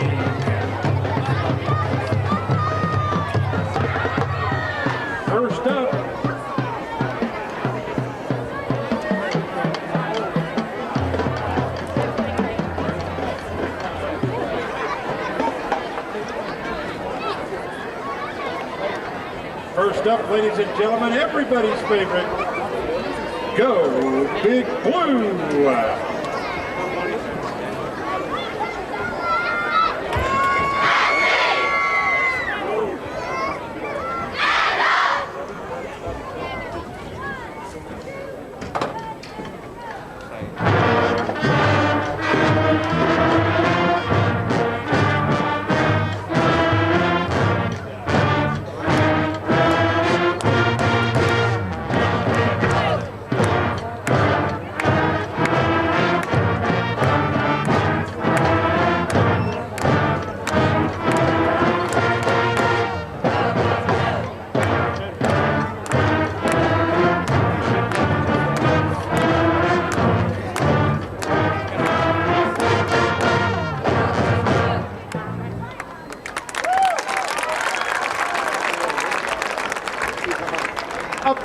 Is the Hey Song. If you're not sure what to do, just follow our 5th graders.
doing stats for us. We'll have a staff update in just a little bit. The halftime show brought to you by Salina Regional Orthopedic and Sports Medicine Clinic, working with athletes of every level to help prevent injuries, enhance performance, or to heal through surgery and rehabilitation. At the school, on the field, or in their clinic, they are ready wherever and whenever you need them to help you get back in the game. The home field advantage starts at the Salina Regional Orthopedic and Sports Medicine Clinic. The Vikings kicked off, and Scott City took the opening drive and took it 7 plays, 64 yards, and scoring with 8:52 left to go in the first quarter on a 35-yard Thomas run. The point after kick was good, and it was 7-0, and that's all the scoring there was in the first half. The second drive, for Scott City, Jake Lucas intercepted and ran it back to the 32-yard line, but the Vikings just couldn't do anything with it there. We ended up fumbling it away, and then it was just kind of a few first downs, and then punt the ball away for each team, and the score ends up being 7-0 in favor of Scott City at the half. Yeah, it was an exciting half, I thought. Yeah. I thought they really, both teams had some nice plays, but again, kind of back to the problems the Vikings had earlier on in the season, the inability to finish off drives. Again, we had the ball moving on a couple of occasions. We had a great field position following the Jake Lucas interception, and we're just unable to take advantage of that opportunity. But fortunately, our defense, I think, has really responded well. A couple of inopportune penalties against Scott City, but a couple of really good plays by the Vikings as well, both defensively and offensively, including a big catch by Haven Lysell Stewart that got this last drive moving. But again, a couple of bad plays right after that moved us backwards, and then the Vikings are stuck and ended up trying to run out the half, which they eventually do. Yeah, they do, and it turns out to be a half that the Vikings was worried because Scott City favored in this game. Steve Sell of Mid-Kansas Online picked us to lose like 21-7, and like, maybe they're better than I think they are. But the Vikings, we said they needed to adjust to that wide sweep play, and they adjusted to that sweep, and you got some stats for us. I do. Scott City tonight getting off to the good start, like Donnie mentioned. They have 150 yards of total offense in the first half on 25 plays, averaging 6 yards per play. They have 21 of those yards through the air, 129 of those on the ground on 19 attempts. They do have 2 penalties in the first half, amounting to 15 yards, and they do have the 1 turnover via the pass from their quarterback. They have punted twice, averaged about 31.5 yards per punt, have 1 sack. They do have 7 first downs here in the first half. 6 of those are via the rush, 1 via the pass, 3 for 6 on third down, 1 for 1 on fourth down. They have had the ball for 11 minutes and 42 seconds. Leading players for them in this half, Harrison King, their quarterback, 2 for 6, 21 yards. He does have the 1 interception as well. Jace Thomas, the leading rusher for him, 7 carries, 79 yards. He does have the score on the large breakaway run of, I believe, 35 yards. Carson Farrow, 7 rushes, 31 yards. Harrison King, 1 rush, 14 yards. And Sawyer Stevens has 4 carries for 5 yards. Receiving wise, Connor Armendariz, I knew I was going to mess that up tonight, has 1 catch for 13 yards. Isaac Tarango, 1 catch for 8 yards. Defensively, Connor Armendariz has 4 tackles. Gabe Bowers, 3.5. Sawyer Stevens, 2. Cale Wheeler, 2. Lawson Bailey, 1.5. And Lance Miller with 1.5. For the Vikings, meanwhile, they opened up with only 66 yards of total offense in that first half, just unable to really get the ball moving, and that's kind of the difference here. You look at 150 for Scott City and 66 for Smoky Valley. The Vikings only averaging 2.9 yards per attempt. 30 yards through the air, 36 yards on the ground on 20 carries, which means 1.8 yards per rush. They did have the 1 penalty for 10 yards. It was a big penalty late in the half, and they also had the 1 turnover via the turnover by Tristan Stambaugh. Actually had another fumble later in the half, but were able to cover that one as well. Punting this game so far, 2 punts by Tristan Stambaugh. He's averaged 33.5 yards per punt. The time of possession actually favors the Vikings at 12:08 to the 11:42 of Scott City. It's just the scoreboard that doesn't, where Scott City is up 7-0. First downs for the Vikings, they had 4 in that first half, 2 of those via the rush, 2 via the pass. They were 3 for 8 on 3rd down and 0 for 1 on 4th down. Jake Lucas leading the passing charge, 2 for 3 for 30 yards. Jake Lucas also leading the rushing charge with 11 attempts for 19 yards. Tristan Stambaugh has 5 carries for 8 yards. He does, however, have the 1 fumble of the half. Brad Hebel, 2 for 5. Cade Blanchett, 2 for 4. Receiving-wise, Haven Lysell has both receptions from Jake Lucas for 30 yards. Leading tackler, Court Shugren had 3.5 tackles. 2 of those were solo. Tanner Luddig, 3.5. Jake Lucas from his safety position has 3, as well as the interception, as well as a big knockaway late in the second quarter, midway through the second quarter, which looked like it might be open down the field, but he made a play on it. Haven Lysell Stewart back this week with 2.5 tackles. Austin Sharp 2, Cade Blanchett 2, Skylar Hopkins 1.5, Justin Holt 1, Tristan Stambaugh and Max Beaker each added a half. It is time to look at our impact performance of the first half, presented by the Salina Regional Orthopedic and Sports Medicine Clinic. I called it earlier. I'm not changing my vote. I believe your vote was Jake Lucas? I believe it was. Yeah, it's really difficult to vote. You know, statistically, there's just not a lot of stats, but when you do look at the fact that Jake has accounted for 49 of the Vikings' 60 yards, he's had a nice half, and he's also done a really good job with the interception, as well as being up there in tackles, as well as the deflection. So I would tend to agree with, I think he's had a good half. It's been a tough half. 11 carries, and he hasn't found much space. But, again, you got to work in there. At least one of those was when he slipped and fell in the backfield there on that pass. That does still count as a loss to his rushing yardage. But I agree. I think our impact performance player in the first half is Jake Lucas. And he looked like he might have got dinged up on the first possession for Scott City on that one tackle, because he kind of took a little time getting up, but he's a warrior. You know that from having him out for basketball. He got hurt once last year during the year, and he didn't want to quit playing, and he's a tough cookie. So you're going to get 100% effort from Jake Lucas every down. Yeah, and I agree. I think, like you said, he looked a little dinged up, but he's been responsive to everything and had a couple of really nice passes to Haven Lysell Stewart in that first half, including that last one where Haven had to really stretch out. But again, I think effort-wise, there's a lot of great effort out there tonight.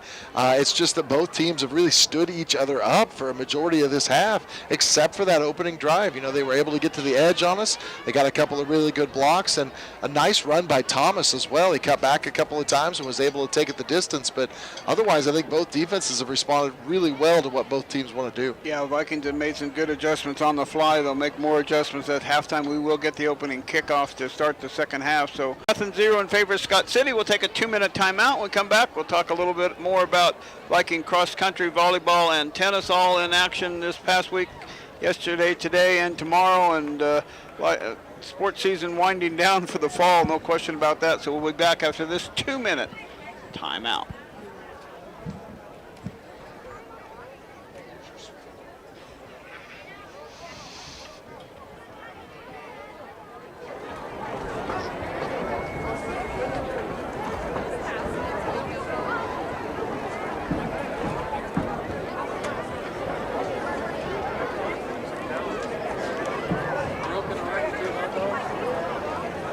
I don't know why you didn't bring me one. What the heck? What? I forgot my money at home.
to Danner Field.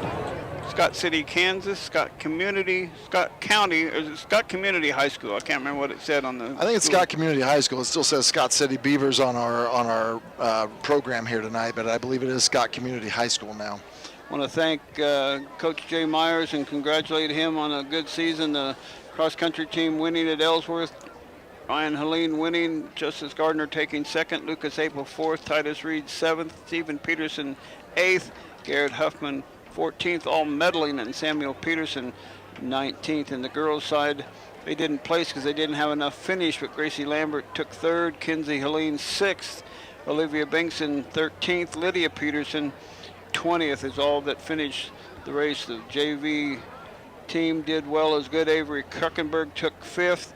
JV boys, Braden Iyer took first. Jameson Statler took third. Sebastian Pavlovich took fourth. That was good enough to get them a first place finish, I believe, in JV results. And in the JV girls, well, I don't have JV girls. We got 7th and 8th grade boys and girls. Gracia Peterson in 7th grade girls took 7th. Braylon Olson took first in 7th grade boys. They run 2 miles. Parker Gardner took second, and Diesel Dower took fourth. In Smoky Valley girls, 8th grade girls, Sophia Fritz took first at 14:29. Madeline Mock took 7th. Jill Hett took 8th. Esther Clark 9th. And then boys 8th grade, Britton Becker took 2nd. Jackson Van Fossen took 7th, and Cale Kibler took 20th. So Jay has a bunch of kids running really, really good in cross country. Yeah, he really does. And they, of course, have regionals coming up. They have league next week, regionals the week after that. So their season winding down as well. We do want to take a moment for a Salina Surgical scoreboard update. Choose Salina Surgical Hospital for your outpatient procedures or inpatient stays. Salina Surgical is proud to be partially physician-owned. Around our league right now, Hillsborough is all over Marion 22-0. Hugoton up on Pratt. That game still in the first half, 16-0. A great game going on between Halstead and Heston. Halstead was out of the gate quickly, I believe up 20-7. Then Heston took the lead 21-20. Now Halstead back on top, 26-21. So that game is going back and forth. Haven all over Lions, 30-0. Don't know if you've got any other ones over there at this point. Salina South 17, Hutch 14. Lincoln 20, Solomon 12. That was a first quarter score. And Andover Central 19, Salina Central 0 is the only other one I have. So I had Centralia over Beloit 20-0 at the half. That's probably one of the closer ones to us. I think Little River was up big as well. I can't remember who they were playing off the top of my head, but again, the season's kind of winding down. You know, we're well past the midway point at this point in time, and now you're starting to get to that point, like you mentioned, with districts. Super important tonight for the Vikings to be able to come out with a win to put themselves in a good spot in district and give themselves a chance of, you know, getting away from just that play-in game and having an opportunity to compete as one of those top 4. Again, happy to be playing because Larned is open tonight and Nickerson is canceled tonight. So 2 of our league schools didn't play tonight. Lions didn't play early in the season, so we're just super happy that we're playing and have played all the season so far. Yeah, very fortunate to get all those seasons in. Like you mentioned, cross country having a great season so far. Volleyball having a strong season. Coach Bella and his young ladies today. Again, Coach Bella, Coach Warbenton, and also Coach DeWitt working with them. As we mentioned, Lena Rockholtz and Carrick Elliott at #1 doubles already qualifying for state. They'll be playing in the semis tomorrow at home starting at 9 o'clock. And also Logan Spencer qualifying for state in #1 singles. She also will be playing tomorrow starting at 9 o'clock. It's going to be a beautiful day again tomorrow. I think the wind's actually going to be down tomorrow, so should be some very, very good tennis if you want to head out to the Smoky Valley Tennis Complex and watch those. It has cooled down a little bit. I checked just a moment ago, it's 73 degrees. It may be a little less than that, but like you said, no wind here tonight, so it's a beautiful evening here from Scott City. Scott City is kicking off to start the 3rd quarter. The clock is down to 0, and with 3rd quarter action, Scott City will be kicking from south to north, back deep for the Vikings, way back near the goal line. Our Brand Hebel and Stanbaugh. This one is wobbling, hits in the ground early, picked up by, no, gets away from Stanbaugh. Hebel just goes ahead and falls on it way back at the 10-yard line. So kind of like Brandon Malm did a couple weeks ago at home, bounced that ball down the way. That one bounced and the Vikings just couldn't do anything with it. Yeah, it was a nice little squib kick, and sure enough, it looked like Stanbaugh might be able to grab it and get somewhere with it, but it popped right out of his hands, and luckily Hebel was right there and decided best course of action there was just to fall on the ball and give themselves the possession. But it does push the Vikings back deep on this opening drive of the second half, as they will start out from about their own 11. So Vikings bring their troops up to the line of scrimmage. They'll stay in the wishbone formation, double tight end formation. Jake Lucas under center. Turn and hand it off to Blanchett, trying to get the left side. And boy, it's just a classroom, one class against the other over there. It's just a mass of players right bottled together, and it looks like it's going to be maybe a yard gain on the play. Yeah, not much real estate over there for anybody to get to. Blanchett trying to pick and choose his place in there, but there's just not much room to get through in there and be able to find anything. And sure enough, he ends up getting taken down on the outside right there. Couldn't tell exactly who got him. Hard. But yeah, there were a lot of them. It looked like it might have been Cale Wheeler over there, number 30, who finally made the tackle. I formation for the Vikings. First man through. I think Stanbaugh is going to get the ball. He's going to get up near the 15-yard line. Going to be a gain of about 3, and that'll be 3rd down and 7. Yeah, I'm not sure if he got 3. It looked like more from up here, but down there I think they're just going to give him about 2. So it's still going to be a long ways here on this 3rd and 7. Now, majority of our best plays have been either getting to the edge or getting something with Jake Lucas being able to roll out and hit Haven Lysell in the flat. He should be able to come off of one of these and either trail across the field. Looks like he's going to be on the far side right now, but it's been a successful look for us. Golden wide near side, Hebel wide far side. Jake Lucas dropping straight back, looking down. He gets flushed out of the pocket. Now he's going to get sacked back near the 5-yard line. So pressure coming. Jake wasn't able to avoid it, and he's going to get thrown for about a 5-yard loss. Yeah, just able to fight off their blocks inside, and the Vikings just not able to get it. And a number of excited Beavers players out there able to make that play. Yeah, 3 and out is not what the doctor ordered. He wanted to drive the ball a little bit and get some field position. The return men for Scott City are not even back to midfield. Tristan Stanbaugh is standing in the end zone. Good snap, although low, gets it away. It's a spiraling kick. It's going to be taken on, fumbled now back near the midfield stripe by Scott City, but he gets away from a couple Viking tacklers and tackled at about the 37-yard line. And that's where Scott City will have it 1st and 10. Looks like Justin Holt might have been the first one back there. Almost made the tackle back near midfield. Yeah, Jace Thomas was the one on the return there. And I tell you, a couple things happened. Number one, great play by Tristan Stanbaugh. First of all, that snap came in low. Unfortunately, he didn't put a knee down. Yeah. Otherwise, the Vikings might have been looking at either them having the ball extremely deep in their territory or a safety. And then the second thing was Thomas fumbles the punt, actually freed him up a little bit, and he was able to pick up some yards back into Viking territory at the 37 before he was finally captured by, looked like it might have been Pickering in there as well. Wide receiver near side, flanker near side, run up the middle, going to be stopped by the Vikings. Pickup of about 2 on the play by Scott City. Number 2, Sawyer Stevens. Yeah, nice tackling there by Court Shugren. He was the first one in there to make the play. Still able to pick up a couple of yards. You know, this is a big drive. The Vikings really need to make sure they maintain this proximity here, and it's huge, I think, for Scott City too to take over the possession in Viking territory. They're looking at this as a possession. They need to come away with some points. One wide receiver to the far side, flanker to the near side, I formation power to the near side, the short side of the field. Toss to the weak side, trying to get outside. Great play by the Vikings. There comes a couple of flags flying in. Going to be actually a loss of a yard on the play. Boy, the first one through there was who? Looked like Austin Sharp through there first. I couldn't tell what happened. I didn't know if there was a hold there by Sawyer Stevens. They're going to call a block in the back, actually, on that edge. I think maybe just a little bit there. If you look at the replay, it looks like he did come around the backside and try to get a little bit of a push. I don't know. Those are always subjective calls because they cut in front of them and then they're just there to make contact. I don't like that call, but certainly in this case it helps the Vikings. It makes it 2nd down and 20 for Scott City. Yeah, it's a big play for us. We do take the pushback there on the penalty, and it does set up a second long. I tell you, when Scott City's had to pass, especially from under center, they've not been able to get enough time to be able to find a receiver. Other than the first two, they've been good. Here's another one dropping back to pass. Pressure coming again. Still pressure coming. Going to tuck it and run and get run out of bounds. Gain of about 5 on the play. Oh, there's a late flag now. Haven Lysell hangs on to the quarterback too long, and there's going to be personal foul, roughing, unnecessary roughness, I believe, unless I see something else.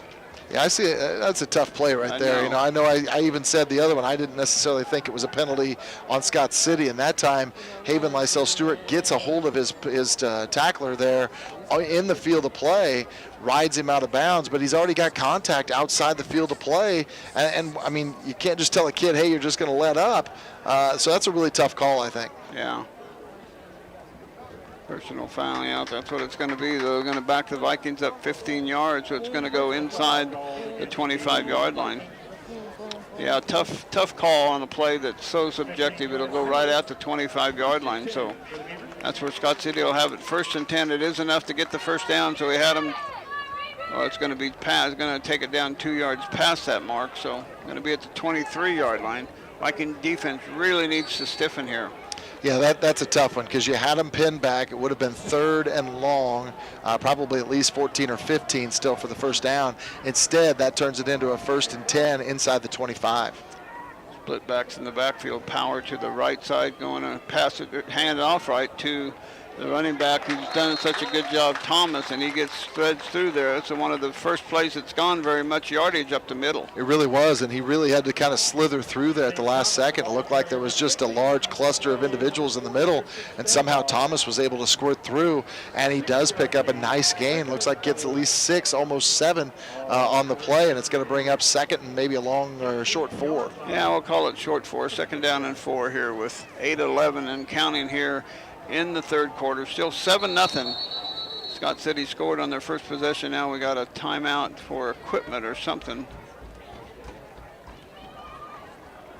Looks like it's stopping it because somebody on Smoky Valley equipment is not right, but now they go ahead and resume play. Wide receiver far side, flanker far side, now flanker near side in motion. Another run up the middle. This one's stopped by the Vikings. Good job by Court Shugren. Yeah, in there quickly again, getting help from Tristan Stambaugh as well. But again, just trying to make that little inside work, and it's not been a lot there. There's been some good movement by the Viking front line.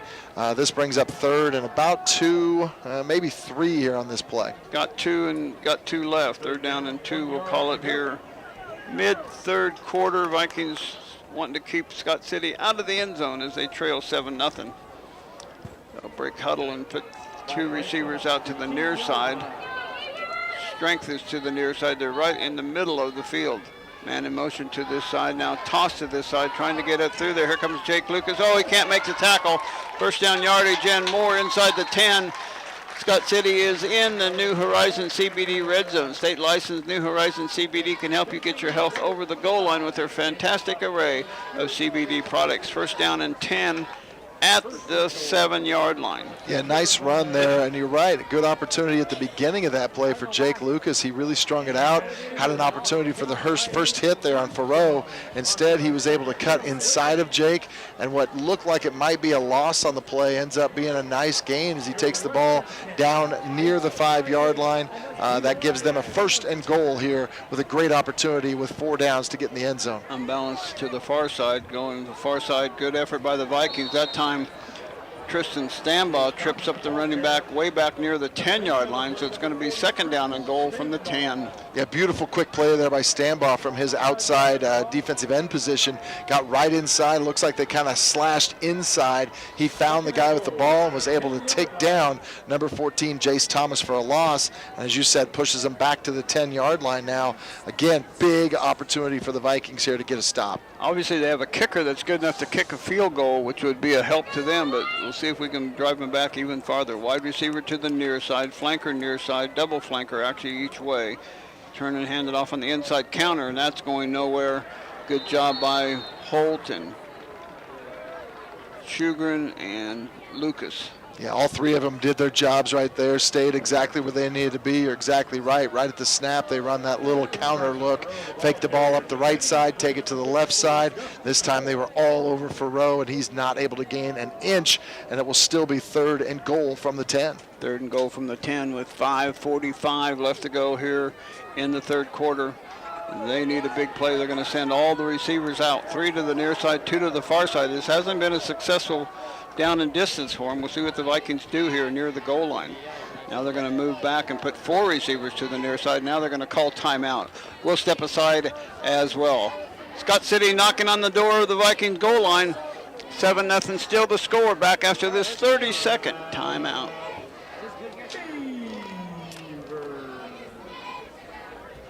Never tried it, bro. Diet Coca-Cola and Pepsi, they give it. Disgusting. I don't know, like, you make it? It's about it. I thought it was actual Pepsi. I saw the grape can. Try some.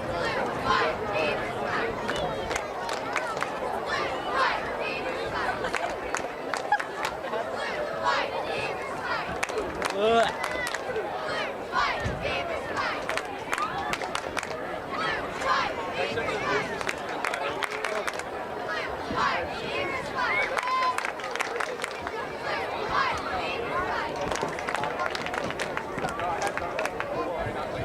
And welcome back to Danner Field. Don Bingson along with Doug Snyder, Dalton Estep with us.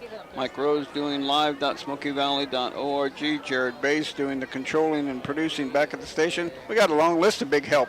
Kai Swisher driving tonight, too. Kai We got to Swisher put driving. Kai in for driving. But 132, we actually had as many as 134 when I looked a little bit ago watching via stream tonight, streaming devices. So fantastic, not only that we're getting to play football, but also the fact that we're getting so many people to respond.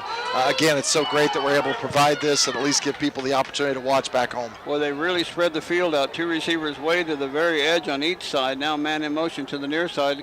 Gonna do a little inside pass, shovel pass, and it's going nowhere. Boy, the Vikings read that. Excellent, excellent, excellent. Yeah, great job of staying home and doing exactly what they needed to do. Everybody just sent that play right down the line and beautifully Skylar read Hopkins. there. Yeah, Skylar Hopkins was in there. Also, again, Court Shugren. He seems to be one that's been around that most of the night. They're going to try a field goal to bring the young kicker. Is he a freshman? Did I read that right? I have number 35 there. Is that what I see? Number 35 is a freshman. Yes. Brady Welker. Give them a 10-0 lead. Oh, darn it, they come across. That's going to give them another 5 yards. The Vikings going to try to anticipate the snap count. Yeah, that was a whoopsies play right there. Just kind of got a little out of control and just couldn't quite get slowed down. Couldn't get slowed down. They'll move it down to the 5-yard line. But they'll still try a field goal. Looks like they're going to keep the kicker on the field. And you're right. This is about extra point length right now. It's just a little bit longer, but not much. Yeah, and they had a plenty distance on that. Snap is good. The kick is up. The kick is good. And our score with 4:40 left to go in the third quarter. Scott City 10, Smoky Valley 0. Back after this 30-second timeout.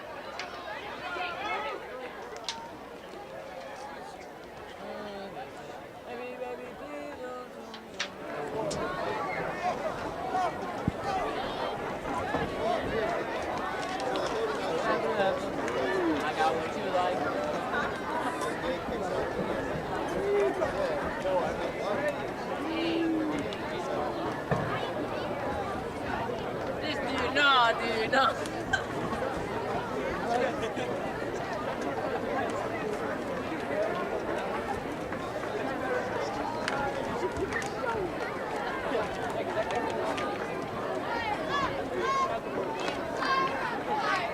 Back at Scott City, Beavers have added to their lead. It's now 10-0. How long was that field goal?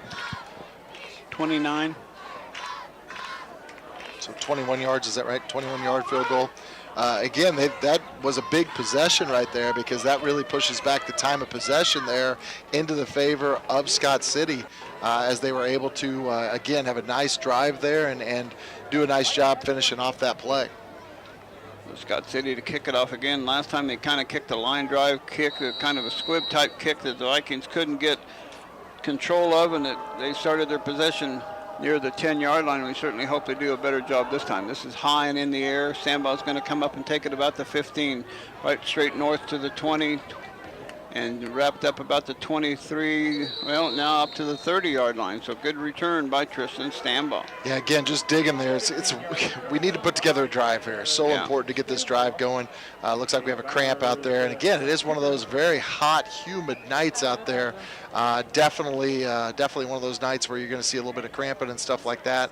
But it's so important here. We've got to sustain a drive, and we just have not been able to do that tonight against Scott City. And so far, now it's a two-possession game. You know, it's a two-possession game. You've got a quarter and a half or a quarter and a third left.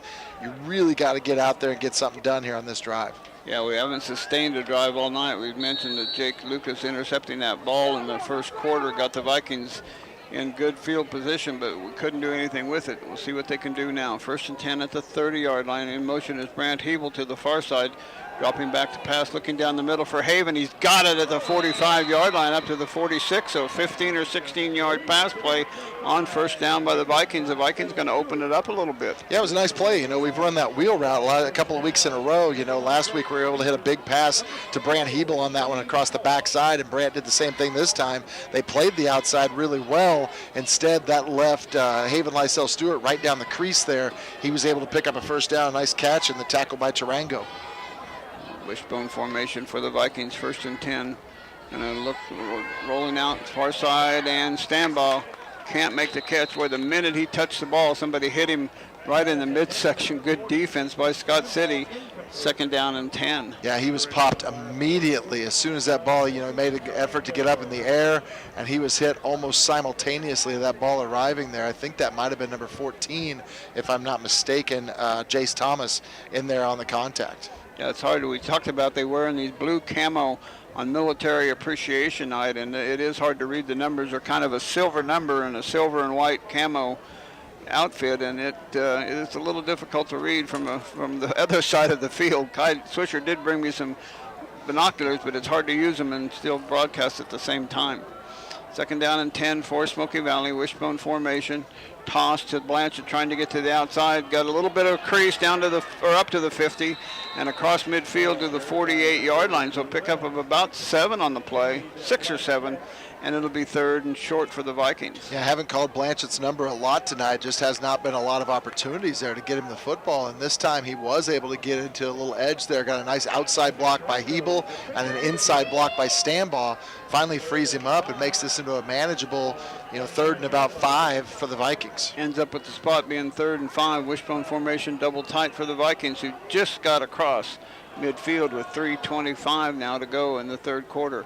Turn and hand it off to Blanchett again, trying to middle this time, and he gets a couple of yards before he's driven way back, but he'll get to the 47. So it's going to be 4th and 3 for the Vikings. Yeah, big play time here for Smoky Valley. They were unable to really get a lot of 4th down opportunities finished in the first half. I think they were 0 for 1. Now's an opportunity here to make a big play in Scott City territory. Definitely need to make sure you are able to pick this up. The big question is, how do we do it? It's been Jake Lucas normally bringing it across the edge, faking that one up the middle and giving him a chance to read a little bit on the outside. We do have an overload here on the left side of the Viking line as well. Wide receiver Golden to the near side. Flanker is Hebel to the other side. Jake Lucas going to keep it himself and try to get 1st down yardage. He's going to be very, very close. It looks good from the spot. They are stopping the clock, so I think he's got 1st down yardage. Yeah, nice play there by Jake Lucas. He did go to the side that had more Vikings than Beavers, and he was able to get a nice gain. Had to fight all the way through there to be able to pick up that yardage. Probably made it by about a half a yard. Yeah, it wasn't much to make it from, but it was a successful try on 4th down. 2:25 and counting here. 3rd quarter, late 3rd quarter. Scott City on top, 10-0. Lucas brings him to the line of scrimmage. House goes out far side. Golden near side. I formation behind Jake this time. Dropping back, a little slant pattern to Hebel, and he can't hold on to it. A little bit behind him. The slant pattern was definitely open, and he'd have had him in the front side instead of the back side. He'd have had a pretty good gain there. Yeah, it was just a little bit behind him. You're exactly right. He had to kind of turn around to go back to get it. A little behind and a little high. He had to go up and back at the same time, and that's a tough combination to be able to make a catch. Contact was pretty quick there by the defensive back from Scott City as well. So again, Vikings are trying to mix it up a little bit, eat up some chunks of yardage when they can, but now stuck with a 2nd and 10. House goes wide to the far side. Hebel wide to the near side. I formation behind Jake Lucas. Vikings looking to get deeper into Scott City territory. Jake on the counter comes to Blanchett. Blanchett turns it upfield. He gets to the 40 to the 39-yard line. Pickup of nearly 5 on the play. 3rd down and 5. Yeah, nice job by Blanchett there, sticking his nose in there and just trying to gain some yards. There were a number of Scott City Beavers there, and he still just tried to get whatever he could pick up. I thought he did a really good job of making sure he had his pads behind him and was really getting after it. So big 3rd down here for the Vikings, back to wishbone formation here on 3rd and 5. A minute and a half left to go. Almost looked like Scott City jumped there, but they were just moving down the line of scrimmage. Here comes Hebel, and he gets a little bit of forward progress, but driven back. It's going to be 4th and about 3 for the Vikings. Yeah, it's going to be another big play again. You know, this is one of the things we've done really well the last couple of weeks is make big plays when we've had to have them. You just had one from Jake Lucas just on that last 4th down play. Now we're going to be looking at another one. It is going to be 4th and 3, maybe even a long 3, almost 4. So we picked up about 3.5 last time, so we're going to need a little bit more on this play. 1 minute left in the 3rd quarter. Golden brings the play into Lucas. See what the Vikings come up with on 4th and a long 3. Hebel wide. Now the Vikings going to call a timeout. We'll keep it right here because we're going to have a timeout here for the break of the quarter.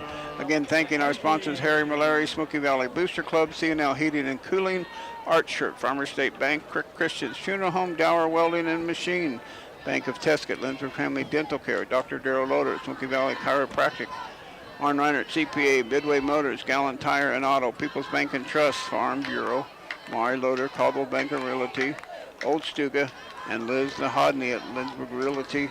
Want to also promote American Legion Riders having that pulled pork supper tomorrow starting at 4 o'clock.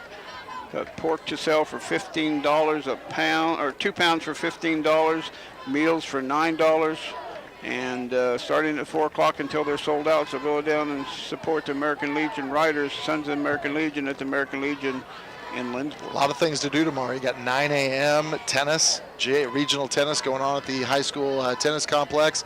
11 o'clock, our 5th and 6th grade boys football team will be playing their last game of the season at 11 o'clock. Gives you a good opportunity to get a couple of really nice things in, build up an appetite, and head on over and get some of that delicious food tomorrow night from the American Legion.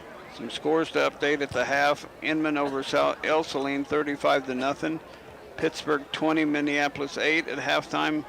I think we had Lincoln 28, Solomon 0 at halftime. So Hoisington up 18-0 on Ellsworth. That's in the 4th quarter. 22 Hillsborough, Marion 0. Haven 52-0 over Lions. Halstead still up 26-21 on Heston. Vikings coming out in a big 4th down. They'll send Hebel wide to the left side. I formation behind. Here comes House way late coming into the play. Still plenty of time on the play clock though. Lucas is going to snap the ball and drop back to pass. Rolling to the far side, still under some pressure. He's going to tuck it and run. He's got 1st down yardage and more. And a good job getting down near the 30-yard line. He just lowered his shoulder and took on the Scott City Beaver. You know, he had an opportunity there to hit Haven Lysell Stewart over the top, but it would have had to be a really nice pass to drop in there. And I think Jake realized as long as he could get that commitment, get ahead of steam, he just had to pick up that 4 yards, and he did. Made that decision early, just got on his horse and was able to pick up the 1st down. What a battler Jake is. He was our player impact performance of the first half. He's certainly adding to his resume here in the 3rd quarter, which has only got 37.7 seconds left to go. House wide to the far side. Wishbone formation with a wide receiver. That's a little bit unusual. We'll see what they do here. Here comes Stambaugh up the middle. He gets a couple, and that'll probably be the last play of the quarter unless the Vikings snap it early. We'll see what they do here. Golden and Pickering over there talking to Coach Lambert to get the play they want to run.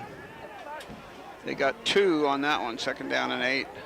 Do want to again thank Mike Rose for doing all the work up there in the streaming tonight. We have over 140 people watching now, and he's throwing in some replays tonight as well, which is really nice. Good for him. Golden wide to the far side. Wishbone formation again for the Vikings on 2nd and 8. Lucas is going to keep it himself. Try the far side. Ooh, we got collared there.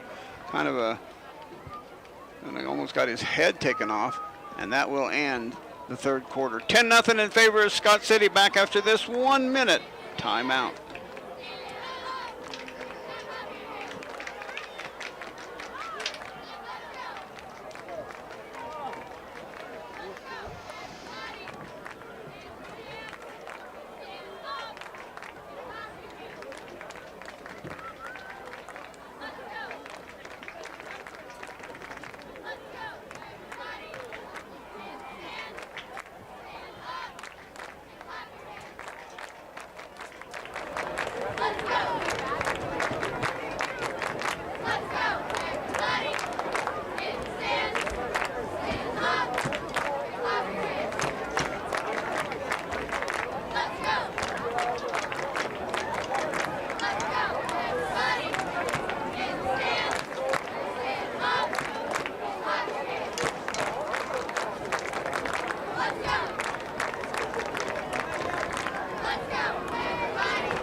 Scoreboard show tonight from 10 to 11 on Sports Radio 1150 KSAL. Get a recap of this game's scores from the area and other wraps from various broadcasters across the Sunflower State. That's the Wheat State Scoreboard show from 10 to 11 on Sports Radio 1150 KSAL. Vikings driving here. They need to finish the drive. Finish the drive, finish the drive. We talked about that last week, and they finished some drives. Now we got to talk about it some more. Oop, got you turned down. This has been a nice counter drive to the field goal, you know, when they did allow Scott City to be able to go down there and score there on their primary drive of the half. It's only been 3 drives, I think, this half so far. There was the one drive where the Vikings didn't move the ball at all and had to punt, and then Scott City goes down, gets the field goal. Now the Vikings are driving. The thing for Smoky Valley is the more time they use on this drive, the more they need to score to make sure they keep pace. Golden wide to the far side. The Vikings are headed north now here in this 4th quarter. Wishbone formation behind Jake Lucas. Snap and hand it off to Blanchett, trying the left side. He got some room, he's gonna go! 10-5, touchdown, Cade Blanchett from the 23-yard line. The Vikings are hit pay dirt. Yeah, nice job. 27-yard run there by Cade Blanchett. Just had one little cut, snuck up in the inside, some great blocks off on the edge. I tell you, Tanner Luddig comes over and makes a really big stick block out there to really free him up. And for the first time tonight, the Vikings get a big run, and that cuts the game now to 10-6. Chance here for the Vikings on the 2-point conversion to get within 2 if they can put this one in. 27-yard burst for Cade Blanchett. Wow, was that unexpected? They were expecting a sweep play or something too, and they got it right up the belly. Wide receiver each way for the Vikings on the 2-point conversion. I formation behind Jake Lucas. Going to toss it now. He's going to look down the middle. Now Jake's going to try to tuck it and run. He's trying to get outside. He's still looking to pass it, and he does a Haven Lysell. Good. 2-point conversion's good. 10-8 Vikings trail, but that's a huge 2-point conversion. That was massive. Great play there by Jake Lucas. He looked for the pass early, ends up coming back around to be able to make the pass, and ends up hitting Haven Lysell Stewart as they both flowed in the same direction, sneaking that ball in there to make the catch. Looks like Haven might be down in the end zone right now. Can't tell if maybe he landed on the ball. We'll have to see what happened there exactly. The official threw his hands in the air right away as he knew that he had possession. He looks like he might just have a cramp too. I hope that's all it is. And Vikings have got within 2, 10-8 back after this 30-second timeout.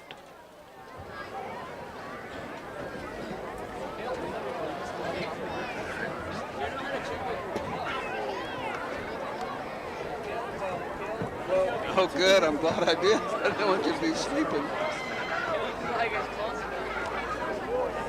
During film, Jaden balls out of nowhere. Ready. It is Jaden right there, and you're like, oh, look at me. Ready.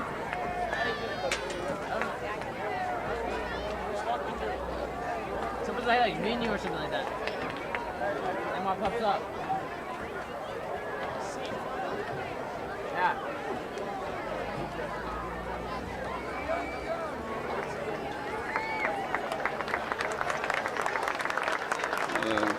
Lysell getting a round of applause from both sidelines. He's not able to walk on his own, to go back a long, slow walk across the field. He's in the very northwest corner of the end zone. The Vikings are on the east side, so he's got to walk all that way, and he's going to take his time, which he should.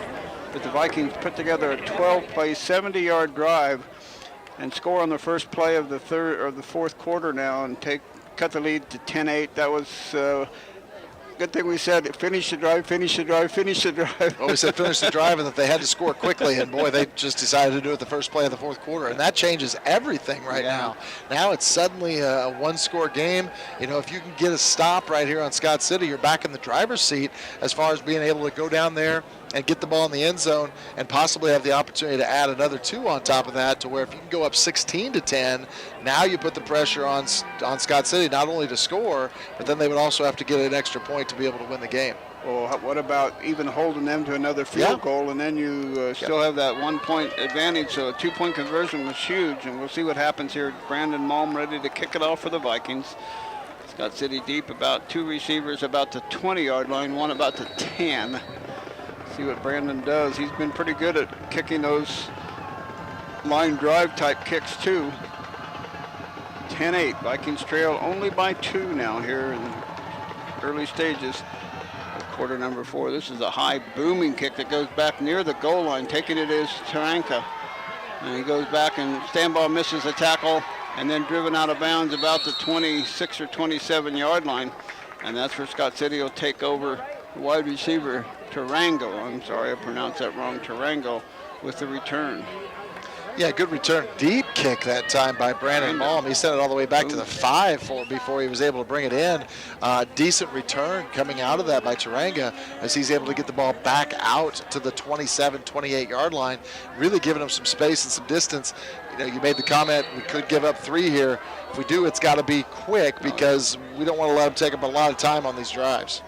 Wide receiver near side, flanker near side, unbalanced near side, counter up the middle. And there is Vikings holding it to a yard, maybe 2 at the most. Second down, we'll call it 8 for Scott City. Yeah, really quick commitment in there on the interior line. Again, Tanner Luddig there as well as Tristan Stambaugh. To the 29, so it is 2-yard gain, second down and 8 with 11 and a half minutes, basically all the fourth quarter left here. So yeah, you're right, though. The possessions have been pretty limited. That was only the Vikings' second possession of the second half. So this is Scott City's second possession, and it's early fourth quarter. Unbalanced to the left side, the wide side of the field this time. Wide receiver left and a flanker left. And when they run left, and we'll see what they do. Dropping back to pass. Here comes Stambaugh, and he's got him sacked in the backfield. Tristan Stambaugh unblocked. Just taking it to the Scott City player. Yeah, got a lot of angry Beaver fans over here as he's able to get around the outside. Nobody touches Stambaugh as he gets to the quarterback. Really had no time at all to be able to make that play. And it wasn't going to be a pass play, so he was looking for somewhere to go with it. But boy, he basically tucked it in to make sure he didn't do something silly with it and be a big turnover deep in their own territory. So great play, Tristan Stambaugh. Third now and about 16. I couldn't tell if maybe that fullback should have come to this side, blocked the backside. You got to protect the backside of your quarterback, and he had that wouldn't actually be the backside, but he was turning away. Nothing to free him up there. 3 receivers near side, 2 to the far side, dropping back to pass. Still looking right down the middle, and tipped by the Vikings and intercepted. Jake Lucas comes away with the interception, tipped by Haven Lysell Stewart, and caught by Jake Lucas for the second interception for Jake in this ball game. Beautiful eyes there in the middle, Haven Lysell Stewart. I think it was Haven. Actually, no, I think it wasn't. I think it was Court Shugren that was able to get his hands on the ball. He actually made a commitment toward the ball at first, takes a step back, gets a left mitt up in the air, knocks it up, and Jake Lucas gets the pick, and now the Vikings are cooking right now at the 36-yard line. 36-yard line is where the Vikings will take over on possession. What a play by the Viking defense. Wide receiver each way, I formation. Jake Lucas under center. Vikings trailing by 2, dropping back now, looking in under pressure, going deep down the sideline to Hebel, and he throws an interception. Intercepted right back. Vikings went for the juggler right there. Hebel couldn't get the position. The ball a little bit underthrown into the inside, and they take it right back away. I tell you, it was a hitch and go there. He tried to set it up to see if he would bite, and he didn't bite at all. He stayed deep, and he was able to get the interception, but it was a beautiful, beautiful pick there by number 39, Kevin Serrano, I think it was. Yep. We may have had, I can't really tell. I thought it was 39 back there. Yeah, it definitely was 39. Beautiful pick, and they're able to get the interception, and that takes them, it's going to push them back. Way back at the 6. Yeah, back at the 6. Now the Viking defense is going to have to respond again, but again, as you mentioned, going for broke there and hoping to get the big play to take the lead, and the Vikings turn it back over. In motion to the near side, running play coming, trying to break it outside wide, but the Viking defense there got more than it looked like he was going to get. Gets up near the 10-yard line. That'll be 3rd down, and we'll call it 7 for Scott City. Yeah, Lysell Stewart, the first one there to get contact as he fights off the interior block. Cade Blanchett coming in as well. Looks like also Jake Lucas in there to finish it off. Good effort by the Viking defense. Scott City running a player in with a play here on 2nd down, and we'll call it 7. The Vikings need a stop here, trailing by 2, 10-8. Vikings scoring on the first play of the 4th quarter and getting the 2-point conversion. Wide receiver near side, the short side of the field. Toss to the short side of the field, trying to get outside, and good effort there by the Vikings. Again, Jake Lucas in the backfield trying to make that play behind the line of scrimmage. Yeah, did a great job fighting off the block again. Again, just a contact block for him, but he fought that off, was able to get back there and upend the running back for a very minimal gain. Just a couple. It does put him out a little bit closer, about a 3rd and about 5 it looks like here on this play. We'll call it 3rd and 5 at the 11-yard line, so they got to get across the 15 to get a 1st down. Wide receiver to the far side. They go power unbalanced to the left side, toss to the left side, trying to get outside, but the Vikings have it defended well. And there comes a flag in as well, but it'll be 4th down, and the Vikings will probably decline this penalty. We'll see what they decide to do. It's going to be a half the distance to the goal is all. Yeah, it looked like Jake Lucas, he got around the backside there, and he almost had the tackle. The reason why he didn't, got pushed in the back. So, again, they're going to call a block in the back in that tight area there. It would be about, 4th and 3 at least, still maybe even 4. So you would assume the Vikings will decline this. Yeah, it's only although they could push him back, too, and make him run a 3rd down play deeper and maybe make that a little bit better field possession in the long run. The white hat official is going to go over to Coach Lambert because it's such a important decision on this penalty, whether they decline it or accept it. But I think they're going to decline it, so it's going to be 4th down. They got to get across the 10. They got to get to about the 11, and they're going to spot it on the 7.5, 8-yard line. So they're going to send their punt team out. The Vikings Vikings held now and going to get the ball back. Yeah, they're actually out at the 13. It's kind of tough to see that angle there. But if they would have taken the penalty, it had just been half the distance. Yeah. So it wouldn't have been a long penalty. Still would have left a 4th and less than 10. So again, probably a good decision to make a punt here with 8:29 and counting. Their punter standing on about his 1-yard line. Brant Hebel standing about the 40. Good snap right to him, pressure coming, but he gets it away as a spiraling kick. Brant's going to let it run. It's going to take a nice Scott City bounce inside the 40 down near the 35-yard line. Brant just elected not to even come close to it, and that's where the Vikings have it. 1st and 10, we'll call it the 36-yard line, and that, we'd like to see a long, impressive drive right here. I think that was a 51-yard punt. Does that sound about right? Well, it came from the 13-yard line and pitted all the way back here to the 36. So, yeah, about a 51-yard punt. So that's an excellent job by Scott City. Yeah, flipping the field, because you got to feel like you've got them in a pretty good spot on their own 13 having to punt. And instead, it sends the Vikings back well into their own territory. 3 and out is what the Vikings needed, though, to get the ball back. So now they'll go to work with 8:09 left to go here in the 4th quarter. Wide receiver to the far side now. Timeout by Scott City. We'll take it as well. Timeout on the field, Scott City. 8:09 left to go. Vikings trail by 2. Back after this 30-second timeout.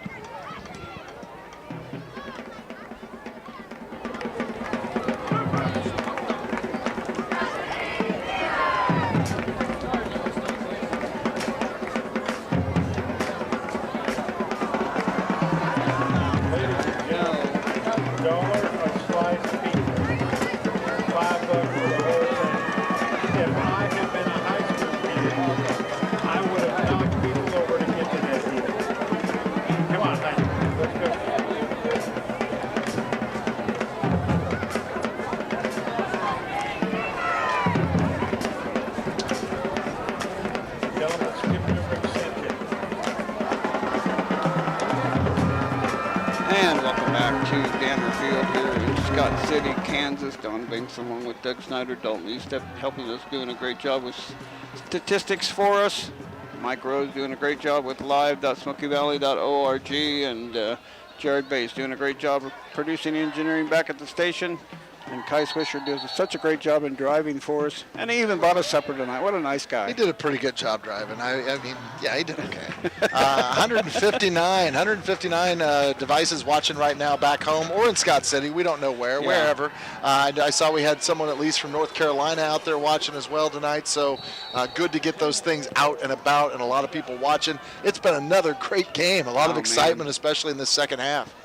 Wide receiver Golden to the far side. I formation behind Jake Lucas. Flanker Hebel to the far side. Turn and hand it off up the middle to Tristan. He gets blocked and taken down right from the get-go. Gets about a yard because he's such a big guy. But that's about all it is. Not a terribly big guy making the tackle, number 51 on the play, Harris. He's 5'8", 185, so he made a nice tackle below the knees, though. He has a good stick. I tell you, this is where we need one of those patented, long, time-consuming Smoky Valley drives. And remember, we've got Brandon Malm as well. You know, we get the ball close. We got an opportunity to kick a field goal for the win as well. Absolutely. We'll see what happens here in the next 7 minutes and 35 and counting seconds. House goes wide to the far side of the field. Flankers Hebel, been a favorite possession or formation for the Vikings in this second half. Lucas rolling out, still rolling. Going to pass it to Stanball, and he rumbles ahead for first down yardage across the 45 and up near the 49-yard line. Great little dump off to Stanball. First down, Vikings. Yeah, beautiful run also by Stanball after the catch as he continued to go over and punish some Scott City defenders until finally getting down over close to the 50-yard line.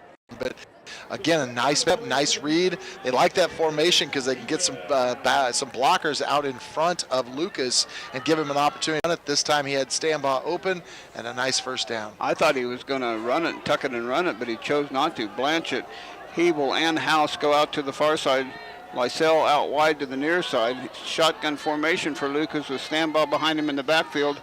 He's going to keep it himself and run, try to get outside. He's got some room. He breaks in the open 40, 35, 30, and wrapped up. Here comes a flag, and that's going to be probably on the Vikings about the 35-yard line. It came from the back judge at the very back. Somebody got tangled up. Golden got tangled up with somebody back there. But Jake got it down to about the 23 or 24-yard line, but it's going to be come back part way. It may still be a first down. Yes, Golden got into it with somebody down there and has pretty good position on the block until the ball got to his level, even though he's on the other side of the field. As soon as the Scott City player tried to break free, he ended up maintaining that hold on him and unfortunately gets called for it. It was a great run by Lucas, who really used some excellent blocking. You could tell had his hand in the back of Brandon Malm leading the way for him out of the get-go, and Brandon had a nice block that freed him up. Unfortunately, it's going to move it back, and that's going to give the Vikings the ball. I believe it's going to be still going to be first down, but it's going to be first down in about 4. So first down Vikings. He's just going to move. No, they're not going to move the chain. Just move the down marker. Come on, guys. It's not your first rodeo over there, I don't think. Maybe it is their first rodeo being the chain gang. But that play, because they took the penalty, it's still first down. But they get the yardage that he gained, then they take from where the penalty happened 10 yards back. So it's first down and 4 for the Vikings in Scott City territory at the 44-yard line.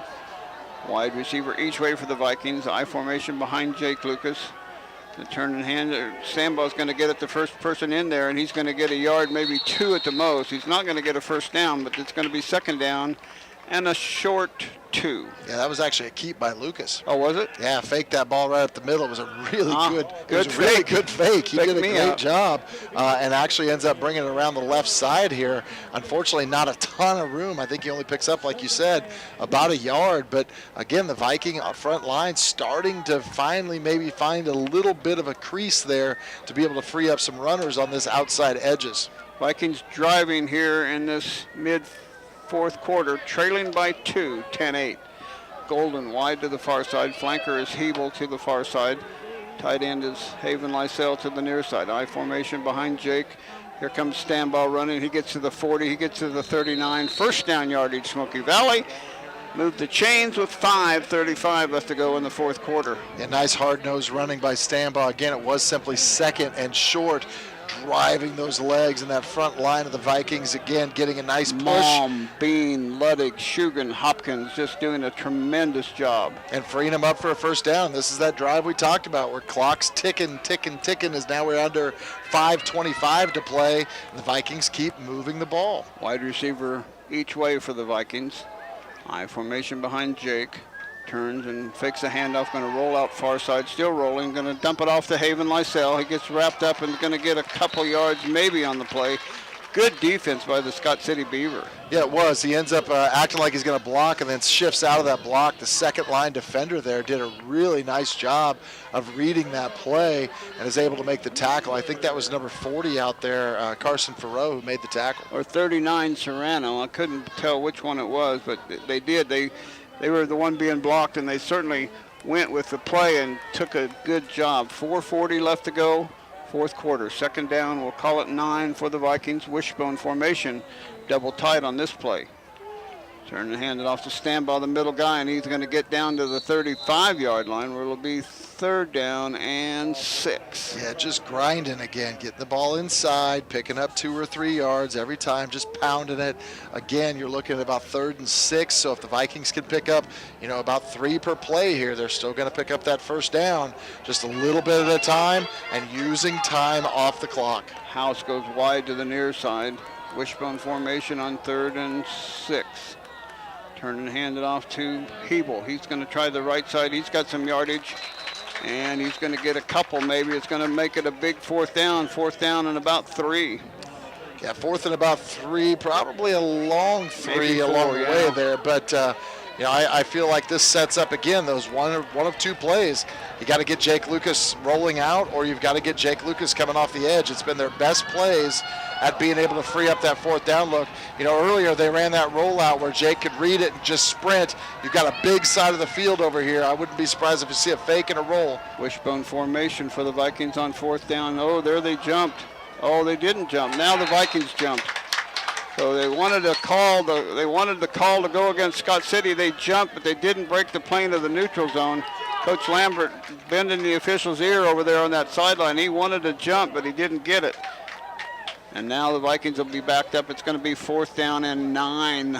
Yeah, Coach Lambert not happy at all over there, No. feeling like Scott City jumped into that neutral zone first, and instead it looks like they're going to move the Vikings back. Yeah, it'd be interesting to see. In high school, you can't even jump into that neutral zone. So in pro and college, you can jump and get back, but in high school you can't. So it's going to be 4th down. They moved that chain all the way back to the marker, so it's going to be, we're going to call it 4th down and 10. And the Scott City crowd, you can hear them right in front of us, getting to be a little loud. Now Coach Lambert is going to call a timeout with 3:13 remaining here in the fourth quarter. You're thinking about, we'll keep it right here, you're thinking about, you're not going to get, if you turn the ball over and down, Scott City, as good an offense as they have, although we did do a 3-and-out the last possession, you're not going to have a lot of time left. So you got to, this is your drive. We've been able to shut them down. That's been the good thing. But now you're looking at only having 2 timeouts left, if I'm not mistaken. And that's going to, although it says 1 up there on the board, I don't know if we used 1 earlier in the half or not. But your timeouts are limited. This is a big play. And again, 4th and 9 has not been a great play for us. Some of our best options have been, finding Haven Lysell Stewart in the seam and giving him a chance to go up and make a play. But it's got to be something that you get up the field, because the Scott City defense has been doing a nice job of keeping plays in front of them, and they've done a great job getting the tackles as well. Don't miss the Wheat State Scoreboard Show tonight from 10 to 11 on Sports Radio 1150 KSAL. Get a recap of this game, scores from the area, and other wraps from various broadcasters across the Sunflower State. That's the Wheat State Scoreboard Show from 10 to 11 on Sports Radio 1150 KSAL. We'll throw a little plug in for the New Horizons CBD Red Zone. We certainly hope the Vikings can get into the CBD Red Zone. State licensed New Horizons CBD can help you get your health over the goal line with their fantastic array of CBD products. And I'll say it again, finish the drive, finish the drive, finish the drive. We have to get a finish the drive now for sure. Well, we talk about it a lot of times, but this is the play of the night right here. You got 4th and 9. You were just set up with 4th and 4. Now you've moved back. can you respond now? And it's going to start with that line of scrimmage. They've got to give Jake some time, whether that's a rollout or whatever it is. And our backs and receivers, if we do run a pass play here, which I would think we are, have got to get out and get into their routes quickly. You got Haven on the far side of the line right now. Look for a drag with him coming around, or look for him going down the middle of the field. Wide receiver each way. Jake's rolling out to the far side, still looking. Now he's going to throw it back to the middle of the field. Cade Blanchett, and there's a flag, pass interference. He goes over the back of Cade Blanchett. Cade Blanchett at 6'4" is a good target. He just kind of went over the back of him and had no chance to catch it. That, in my opinion, is a good call. Yeah, that's a wheel route look coming out of the backfield. They actually brought Cade from the backfield in his tailback position and wheeled him around. And I guarantee you're going to look at this from two perspectives, the Vikings side and the Scott City side. But the one thing I did see on that highlight there on the replay, he did have his arm firmly in the back of Cade Blanchett on that play, and you can't really have that contact there. And I think that's probably what the officials saw there. He did come around, get contact with the ball, but that contact with the body also engages early. Yeah, engaged early. Vikings have it 1st and 10 now inside the 25-yard line. Wishbone formation for Smoky Valley now. 3:07 left to go in the fourth quarter. New set of downs for the Vikings. Jake Lucas going to keep it himself, try to get to the outside. He's got some room. 20, 15, 10, 5.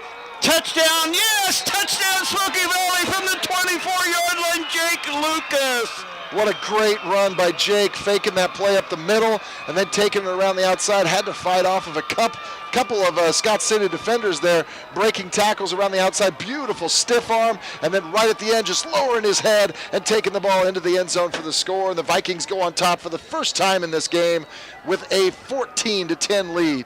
14-10 lead, and this is a 2-point conversion. That's big because now you got to get spread out. You get 2-point conversion, you get at least. Now a timeout is taken here by the Vikings. We'll keep this one right here because you got to get a 2-point conversion to give you enough room to, if they score a touchdown, they'll just tie it up. So the plot thickens on what to do. There's only 2:56 left to go. That's going to mean Scott City, when they get the ball back after the Vikings kick it off, are going to have to pass the ball a little bit more. Their run game hasn't been so effective here in this second half. No, it really hasn't. I tell you, they had the one drive where the Vikings ended up giving it to them in pretty good field position, and they were able to take it down and get the score.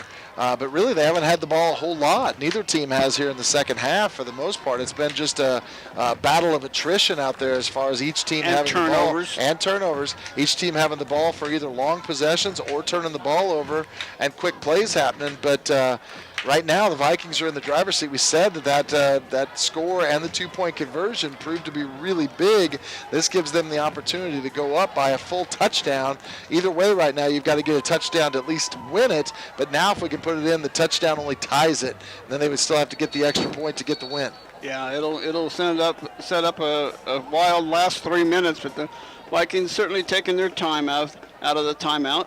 We had a wild last 3 minutes last week, too, as they came right back down the field to make a play. And so, again, Scott City could be set up for that same opportunity here.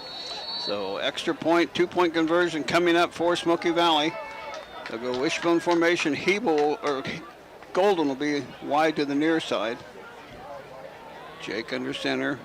Going to go rolling to the right, still rolling, passing the touchdown or 2-point conversion to Cade Blanchett. Cade Blanchett with a big pass interference reception, and now a 2-point conversion, and the Vikings take a 16-10 lead back after this 30-second timeout.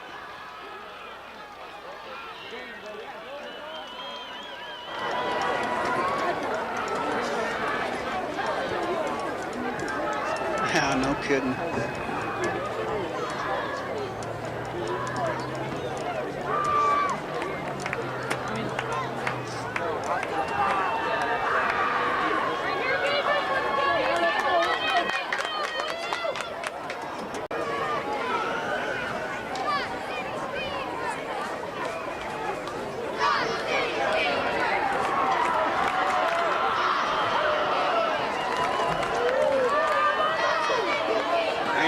At Danner Field, Don Binks along with Doug Snyder. The Vikings just scored on a 10-play, 65-yard drive, culminated in a Lucas 24-yard run. Is that right? 24? Yep. 23 yards. And they put on the 2-point conversion. Vikings have to kick it off now. And this forces Scott City to come from behind here, see what they can do in the last 2:56 of regulation. Brandon Malm set to kick it off. We're kicking from south to north. No wind tonight at all. The flags are absolutely still in the background there on the south end of the end zone. Malm gets a signal from the man in the white hat, and we're ready to go. Last 2:56, high, booming end-over-end kick is going to go right to about the 3-yard line, taken by Taranka, trying to get up the middle, going to get some seam. Here comes a flag in, so it's going to get up to the 30-yard line, but from where the flag is, they'll back it up 10 more yards. They're going to throw it to the 28, so back it up inside the 20-yard line. So that means they're going to have to drive over 80 yards for the score. See what the Viking defense can do now. Yeah, it was a pretty good block in the back there, and it happened, like you said, right about the 28, 30-yard line in that ballpark. I think it might have been Austin Sharp heading up the field, and just got clipped pretty well there, pretty evident on the film, and that's going to push him back, so it's going to make it even more difficult. 2:49 left to play, and they're going to have to travel a long ways to be able to get this touchdown over 80 yards here, as they're going to spot it right about the 18-yard line. 18-yard line is where they spot it. Vikings leading 16-10. Vikings have 2 touchdowns and two-point conversions. Scott City 1 touchdown, a single-point extra point on the first drive, and then a field goal. Under center goes the quarterback in motion, a man to the near side, of toss to the weak side. Got a little bit of room out there. Got some running room across, first down yardage and more. Sharp finally with the push out of bounds about the 35-yard line. So a big pickup of 15 yards on first down. Yeah, a little counter flip there, and a really nice job getting up and around the outside that time. I couldn't tell if that was Jacobs on that play, maybe. I couldn't tell. Yeah, it was really difficult to be able to tell exactly who it was. And again, we apologize for not being able to see that a little bit better. Just so difficult. Oh, Thomas, I mean, it looked like Jace Thomas maybe getting around the outside, number 14. That was a nice gain. And the other benefit is they got out of bounds. Yeah. So they do move the football up all the way from the 18 to the 35, so a 17-yard run. And they stop the clock. Wide receiver near side, flanker near side, quarterback in shotgun formation, stand ball. Get pushed down in the backfield. Ball and it's dropped. Blanchett went for the interception to knock it away, and the receiver had it right in his hands. He was breaking into the open, and it fell out of his hands. Huge break for the Vikings. That was a score, and it's not, again, getting beat just a little bit deep. All the Vikings kind of bit on that first little part of the fake. Cade Blanchett's supposed to be the deep guy, kind of went up to wave at the ball and realized it was over his head. That's a catch. That's a score. Yeah. And I know how frustrated he is right now. I mean, that was a great opportunity, and that would have tied the game up easily still with about 2.5 to play. 3 receivers near side, 2 to the far side. Pressure coming in the backfield, caught by Tancarera and up near the 50-yard line. First down yardage for Scott City. Taranka, I can't pronounce his name right, Taranka with the reception. Yeah, Taranka gets that catch, and that had to be a quick pass out of the backfield because the Viking defenders were coming in a hurry off that backside, and the snap was low. He was still able to make the play, and that's able to get him the first down here near the 50-yard line. So again, they're moving the football. They haven't moved it much this half via the run. Now they're throwing the football. Taranka wide to the far side. Back to under the center goes the quarterback, motion to the far side, pitch to the far side, trying to get outside, but the Vikings have it defended well. Here comes a flag in. They'll push them back for sure on this one. You want to take the advantage of real estate on this penalty. It's going to be no gain on the play, but I'm sure the Vikings will back them up, and Coach Lambert signaling back them up 10 yards from the spot of the foul. Go back across the 40, just at the 40-yard line in their own territory. So they still have 60 yards of pay dirt, 1:57 left to go. Now a full minute has gone off the clock here, and Scott City has only moved the ball about 30 yards. Yeah, couldn't quite tell if it was Lucas that got held or Lysel Stewart that got held. Both of them were coming off that right edge hot, and both of them got tangled up with the blockers there. Empty backfield again for the quarterback, dropping back, quick drop back, pressure coming down the middle. And it's overthrown. Well, they've been able to get behind the Viking defenders on a couple of occasions. That one about 2 yards too long to the receiver going down the middle there, but they did just kind of run a streak look there and try to hit him deep. He was there for a brief moment. I think Lucas would have been able to catch up to him. I don't think it would have been a score, but it certainly would have been a first down. Intended receiver, I believe, was number 40, Carson Farrow. So it's 2nd down and 20 for Scott City with 1:48 left to go. Vikings leading 16-10. Scott City under the gun now. 3 receivers near side, 2 to the far side. It's almost all passing situation now. Dropping back now, rolling near side. A little short pass in the flat, caught and tackled to a gain of about 10 on the play. The clock will continue to run. No stoppage because they didn't get first down. 3rd down now and about 9. Yeah, just past the original line of scrimmage. They are now into Viking territory just across the 50. But as you pointed out, clock is running with 1:26. But right now, the bigger part for Scott City is they're trying to pick up the first down. They've got to do that first here on these next 2 plays. 3 receivers far side, 2 to the near side. 3rd and 9 for Scott City. Dropping back the pass, looking in the flat, under pressure, going to throw it out of bounds. And it's going to be 4th down and 9 now. And the Vikings, I like our chances now. The Viking defense has been pretty stellar. Yeah, a lot of good pressure back there. Stambaugh laying a crack of a hit on the quarterback back there, able to get some good contact, and that forces him to throw the ball deep.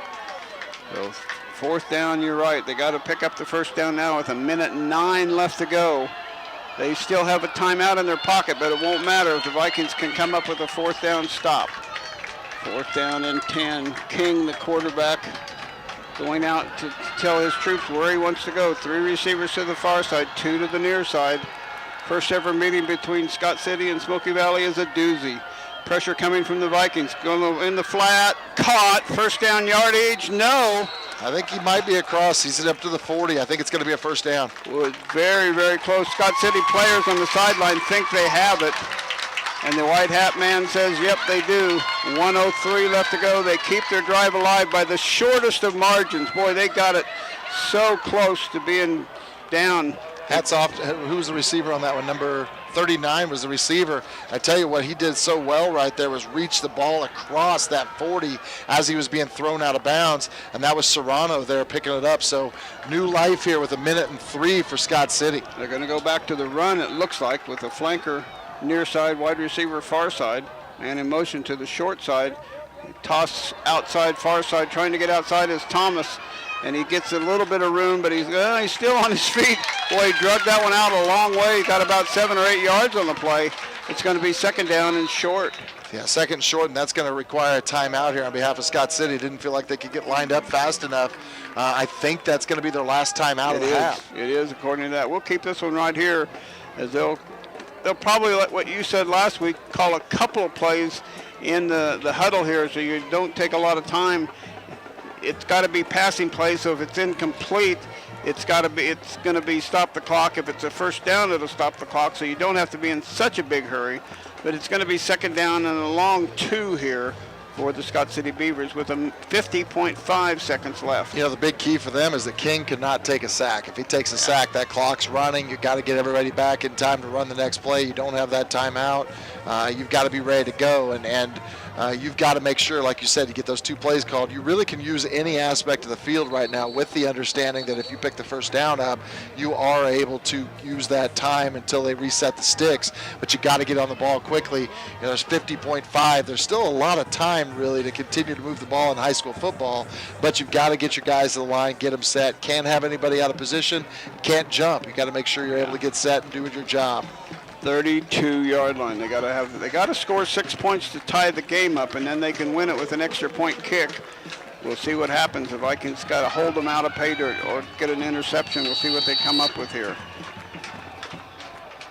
2 receivers far side, 3 to the near side.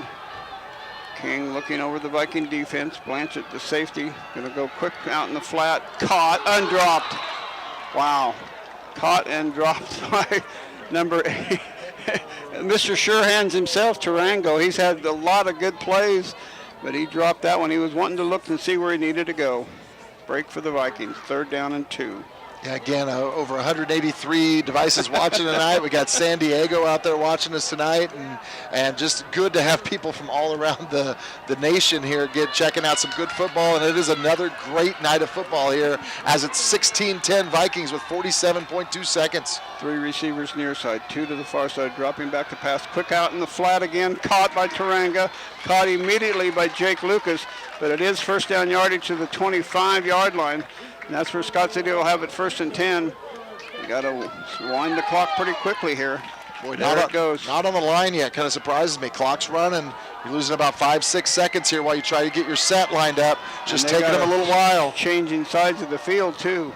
King had to wait 30 seconds now. Pressure coming by the Vikings. Oh, big hit, and incomplete. Wow. Coming through there for the Vikings was Austin Sharp. He just about got there in time to knock the ball out of the quarterback's hands. Yeah, that was a beautiful hit in the backfield. I couldn't tell who that was coming through there, but he was able to time that just right. I think that was Austin Sharp. Yeah. Sharp getting back there with a corn nut crunch hit, just putting a pound on him in the backfield and leaving the opportunity. He couldn't hold it on for much longer. No. If he would have, I think that would have been a sack. But that was a good pass. It was a catchable ball. 2 receivers near side, 3 to the far side. The quarterback King has been under duress here. He's gotten hit a lot, hasn't he? Dropping back again, pressure coming up the middle. He gets hit again, going for it all in the corner of the end zone. Touchdown, Scott City. Scott City scores on a 25-yard touchdown pass, and they tie the game up at 16 all. Yeah, nice pass. Got behind the defense again. That was a play set up there. Kevin Serrano, just a nice little lob up and over the head. I tell you, Max Beaker just bit in tight just a little bit, and it was a fade instead. They were over here working on the sideline on this extra point a little bit ago, and of course you mentioned it earlier, he's already made one, and he's already made the field goal as well. So an opportunity here for Scott City to take the lead on the extra point. Freshman kicker, pressure coming in the middle. Kick is up. Kick is good. And our score with 22 seconds left to go. Scott City 17, Smoky Valley 16. Back with the kickoff after this 30-second timeout.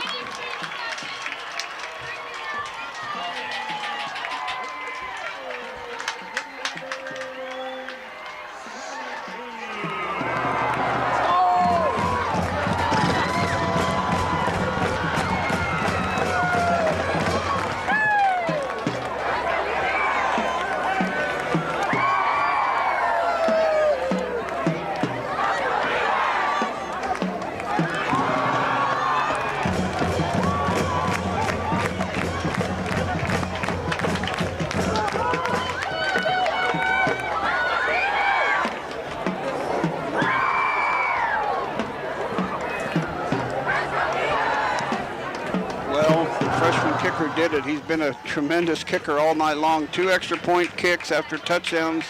They scored in their first drive of the game. Now they score a touchdown with 22 seconds left to go, and the extra point makes it a 1-point ball game. And gee, what an exciting finish for the home crowd. The Vikings certainly hoping they can go 13 plays, 82 yards is what that drive was. This kick will come on the ground, I'm sure. It bounces and takes a big bounce. Now come on, Tristan, pick it up, then run it all the way back. Stand by through the middle, still on his feet up to the 40-yard line, but now there's only 17 seconds left. The Vikings have no timeouts left, and they have to certainly throw up a prayer. Yeah, again, you can kind of pick up some yards up here on the sidelines, get a couple of plays where you get up the field. It may have to remount to something where they, a little lateral action or something like that as well here eventually, where you got to, I don't know if they have the ability to get the ball as deep as they want to get it on each play, but you for sure got to use your first 2 or 3 plays here to get the ball at least over to your 45 or 40 here to give yourselves a chance for a Hail Mary or some sort of a play where you do a hook and ladder or something to get things going. 17.3 seconds to go. 3 receivers to the far side for the Vikings this time. 1 receiver, Haven Lysell Stewart on the near side. Jake Lucas in shotgun formation. Snap rolling back, dropping back, still dropping, still going to throw it deep down the middle of the field. It's going to be intercepted by Scott City. Intercepted, and they're telling him to go down, go down, go down. He's still on his feet running the ball. But the Vikings would love him to fall down and fumble it, but interception And Scott City will be able to take a knee and win this game by a point. But what a tremendous ball game tonight for the Vikings and Scott City. Yeah, it's just a tremendous football game with a number of high school athletes just played extremely hard. Again, the intention here was just to get the ball deep and try to give him a chance to have a second play that would amount to give him an opportunity to score. Jake just tried to put as much air under it as he could. Unfortunately, it lands right in the hands of Blaine Culp. He's able to run the ball back to the 40, and now they'll just take a knee and finish this game off. What a great effort by the Vikings to come back and score late, but that'll do it. Our final score from Scott City 17, Smoky Valley 16. What a heartbreaking loss. The Vikings had a heartbreaking, wonderful victory last week, but they couldn't do it tonight, and they fall by a single point, 17-16. We'll be back after this 3-minute timeout to wrap it up. You're listening to Smoky Valley Football.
Now what do I do to go down there? Just check them down. Hit everybody in the head. Don't check them down. I'll have balancer up so you pull them up. Let's go, boys.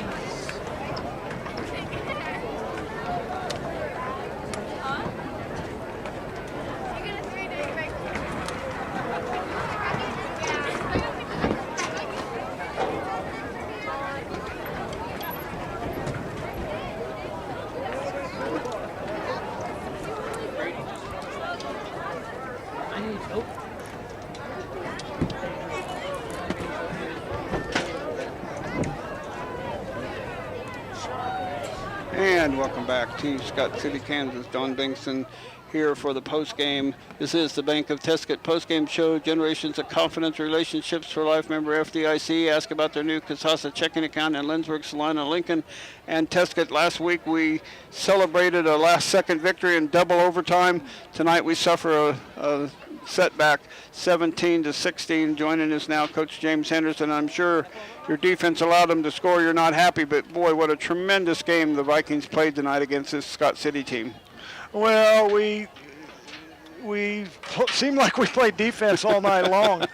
I was so proud there when we stopped them and forced them to the field goal. That was, I mean, we kind of got a bad break on the roughing or on the out of bounds late hit call. Yeah. Could have went either way, and then we, held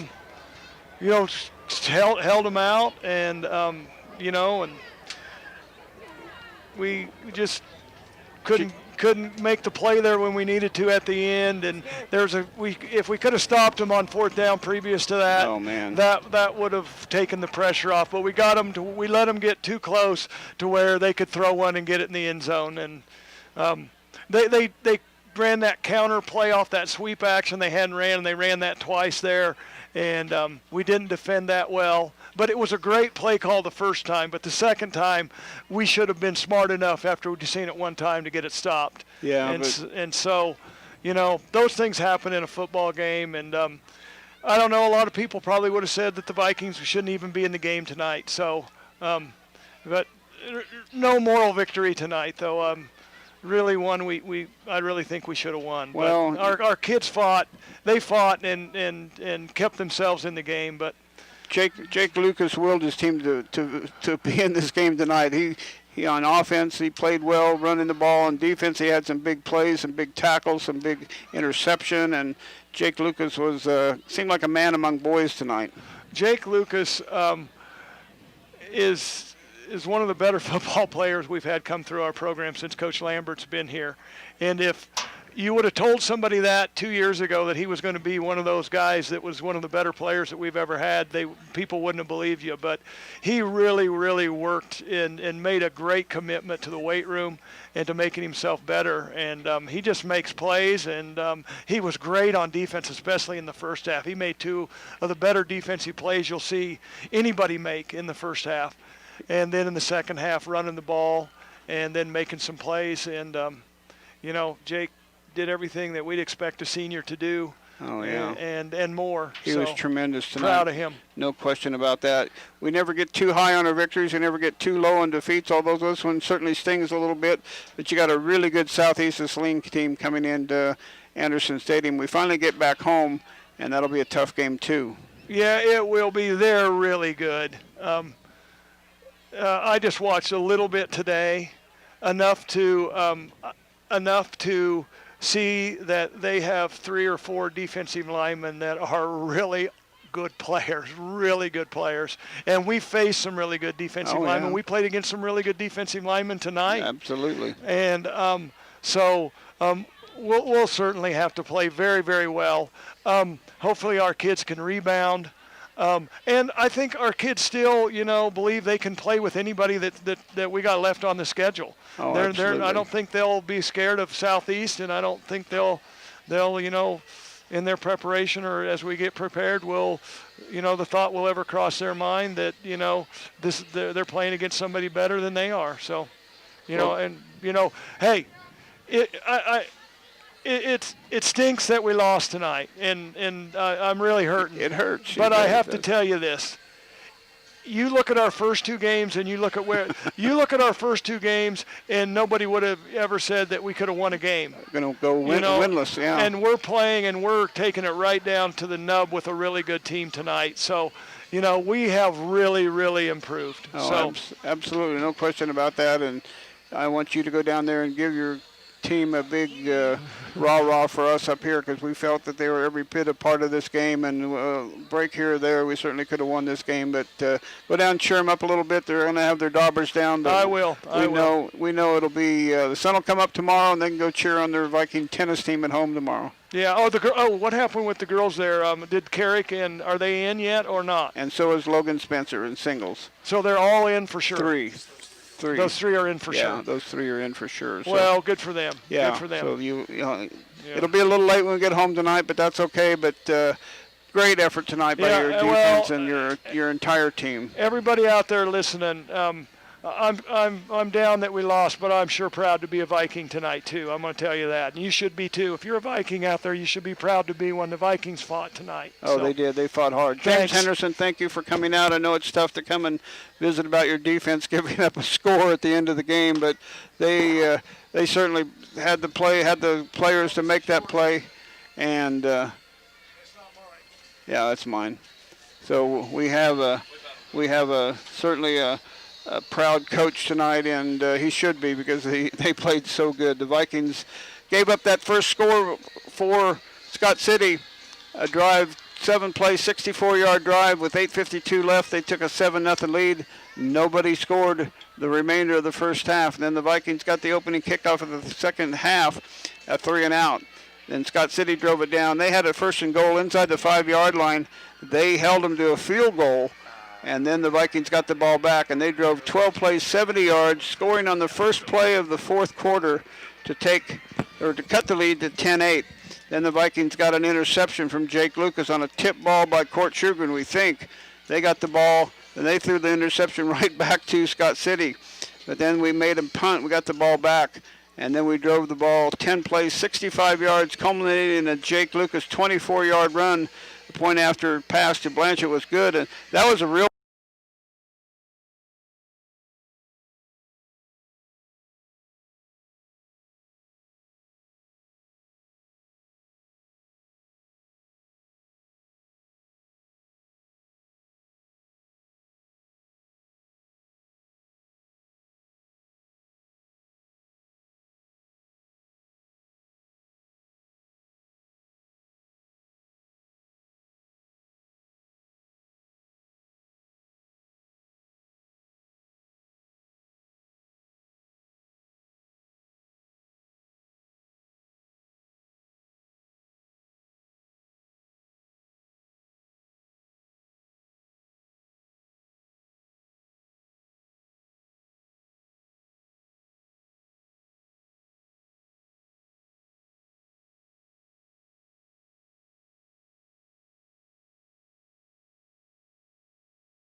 12. Harrison King, 2 for 7. Gabe Bowers led the tackling for him, 7.5 tackles, 4 of those solo. Sawyer Stevens and Connor Armendariz. Some of our numbers are messed up. Kevin Serrano actually had 5.5 tackles along with Zach Roberts, and a number of Scott City Beavers had 3 or fewer tackles. Meanwhile, for the Vikings, they do finish, as I said, 201 yards of total offense, 61 through the air, 140 on the ground. They did have 5 penalties for 45 yards, 3 turnovers on the night, one of those being a fumble, and of course 2 picks. Tristan Stambaugh did punt 3 times for an average of 35.7. The Vikings did have 1 sack for 7 yards. They had 11 first downs, 6 of those via the rush and 4 via the pass. They were 4 for 12 on 3rd down and 2 for 4 on 4th down. The Vikings led the time of possession at the end of the night, 24-21 to 23-39. I tell you, on paper, this game is just as close as it is on the scoreboard. Jake Lucas goes 5 for 10 for 61 yards. He did have the 2 interceptions, but he was also the leading rusher for the Vikings, 18 carries, 69 yards, 1 touchdown. Of course, that touchdown being the one that put the Vikings on top late in the 4th quarter. Cade Blanchett went 7 for 44. He also had one of the touchdowns tonight for Smoky Valley. Tristan Stambaugh found running difficult up the middle. He was 10 for 19, did have 1 fumble as well. Brant Hebel, 4 for 8. Haven Lysell led the receiving corps, including 4 receptions for 49 yards. He also had a big catch in the back of the end zone on a 2-point conversion. Tristan Stambaugh had 1 grab for 12 yards. We also had Cade Blanchett catching a 2-point conversion attempt as well. Court Shugren leads the Vikings on defense with 7.5 tackles, 4 of those solo. Jake Lucas, 5.5. Haven Lysell, Stewart, 5.5. Austin Sharp, Tanner Luddig, Tristan Stambaugh, each with 3.5. Max Beaker had 3. Cade Blanchett, 2.5. Justin Holt, 2.5. Skylar Hopkins, 2. Vincent Pickering had 1. Brant Hebel and Bronson Golden, each with a half as well. And, of course, Jake Lucas did have the interception as well. Actually had 2 interceptions, the other one on that tip. So 2 big interceptions by Jake Lucas. The Vikings, meanwhile, just not able to get it done on the scoreboard, but it's time for our Next Tech Wireless Player of the Game. Something different isn't just a slogan at Next Tech Wireless. They're about our communities because they live here too. Next Tech Wireless is Kansas-based and world-class in supporting their neighbors. They have the latest devices and plans for everyone. With friendly, knowledgeable, and local customer service, they're committed to providing the best wireless network in Kansas. Visit one of their 50 locations across Kansas.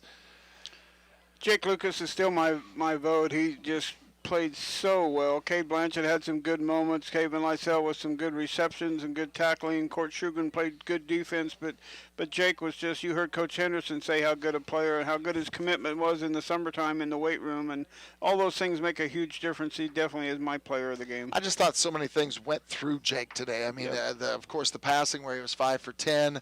He did have the interceptions that he threw, but at the same time, he was able to make big plays when we had to have big plays, and of course, that doesn't include the 5 for 10, the 2-point conversions that we complete as well, to be able to be up by 6 at the end of that game instead of up by 2 or 4.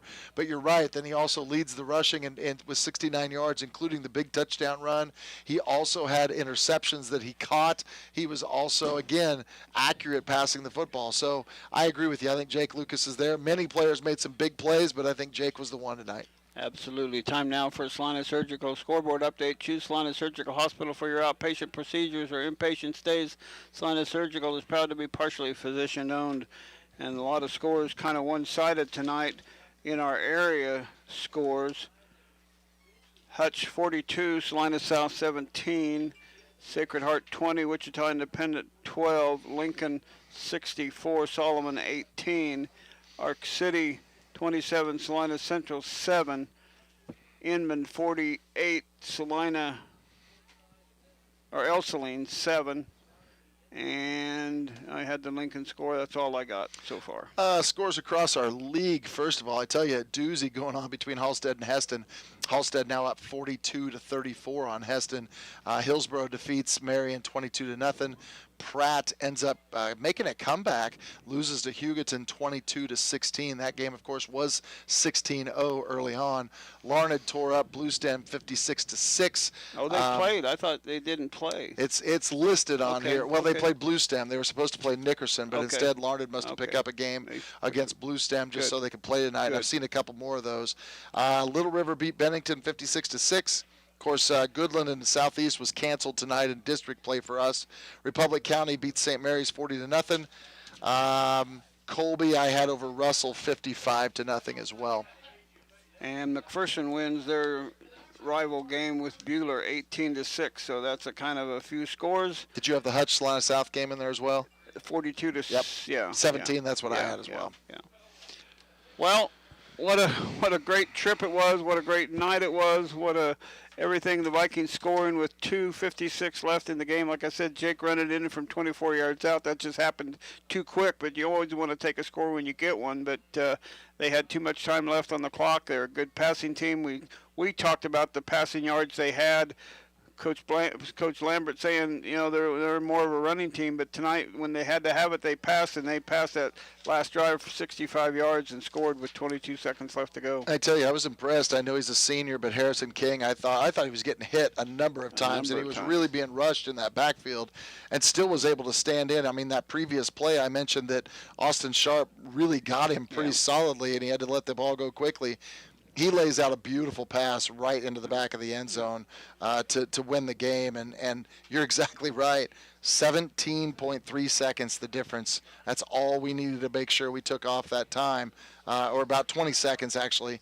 And again, if the Vikings, not that you want to take extra time, you're there to score, but doggone it. I mean, what an effort by our Vikings tonight. They sure played well, but hats off tonight also to Scott City. What a comeback, backs against the wall. They hadn't moved the ball a lot in this game, and they do take it down the field and score and win the game. Absolutely win the game. Vikings will be next action at home against Southeast of Saline, a team that we didn't see that score. I didn't hear you say that score tonight, but Southeast didn't play tonight. Remember that game against Goodland was postponed or canceled tonight. I didn't know that. That game was canceled. I think concerns over COVID there as well. So we'll have to see how that plays out in district and how that counts and where all that puts everybody.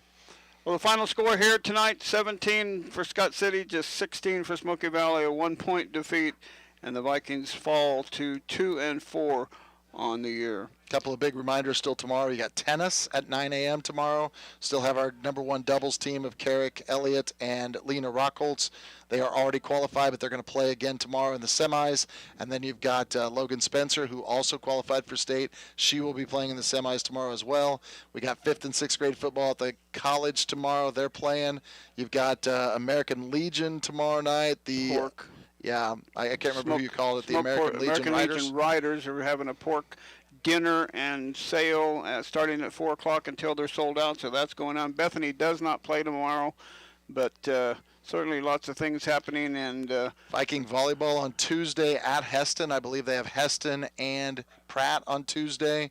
And then they also go to Abilene next Saturday for a quad instead of the tournament. They've divided that up into 2, and we could talk a little bit about that next Friday. But a lot of action. Then league next week for cross country as well, I believe, on Thursday of next week. At Halstead. And that'll be at Halstead. So busy week. Things are starting to wrap up a little bit for some of the sports.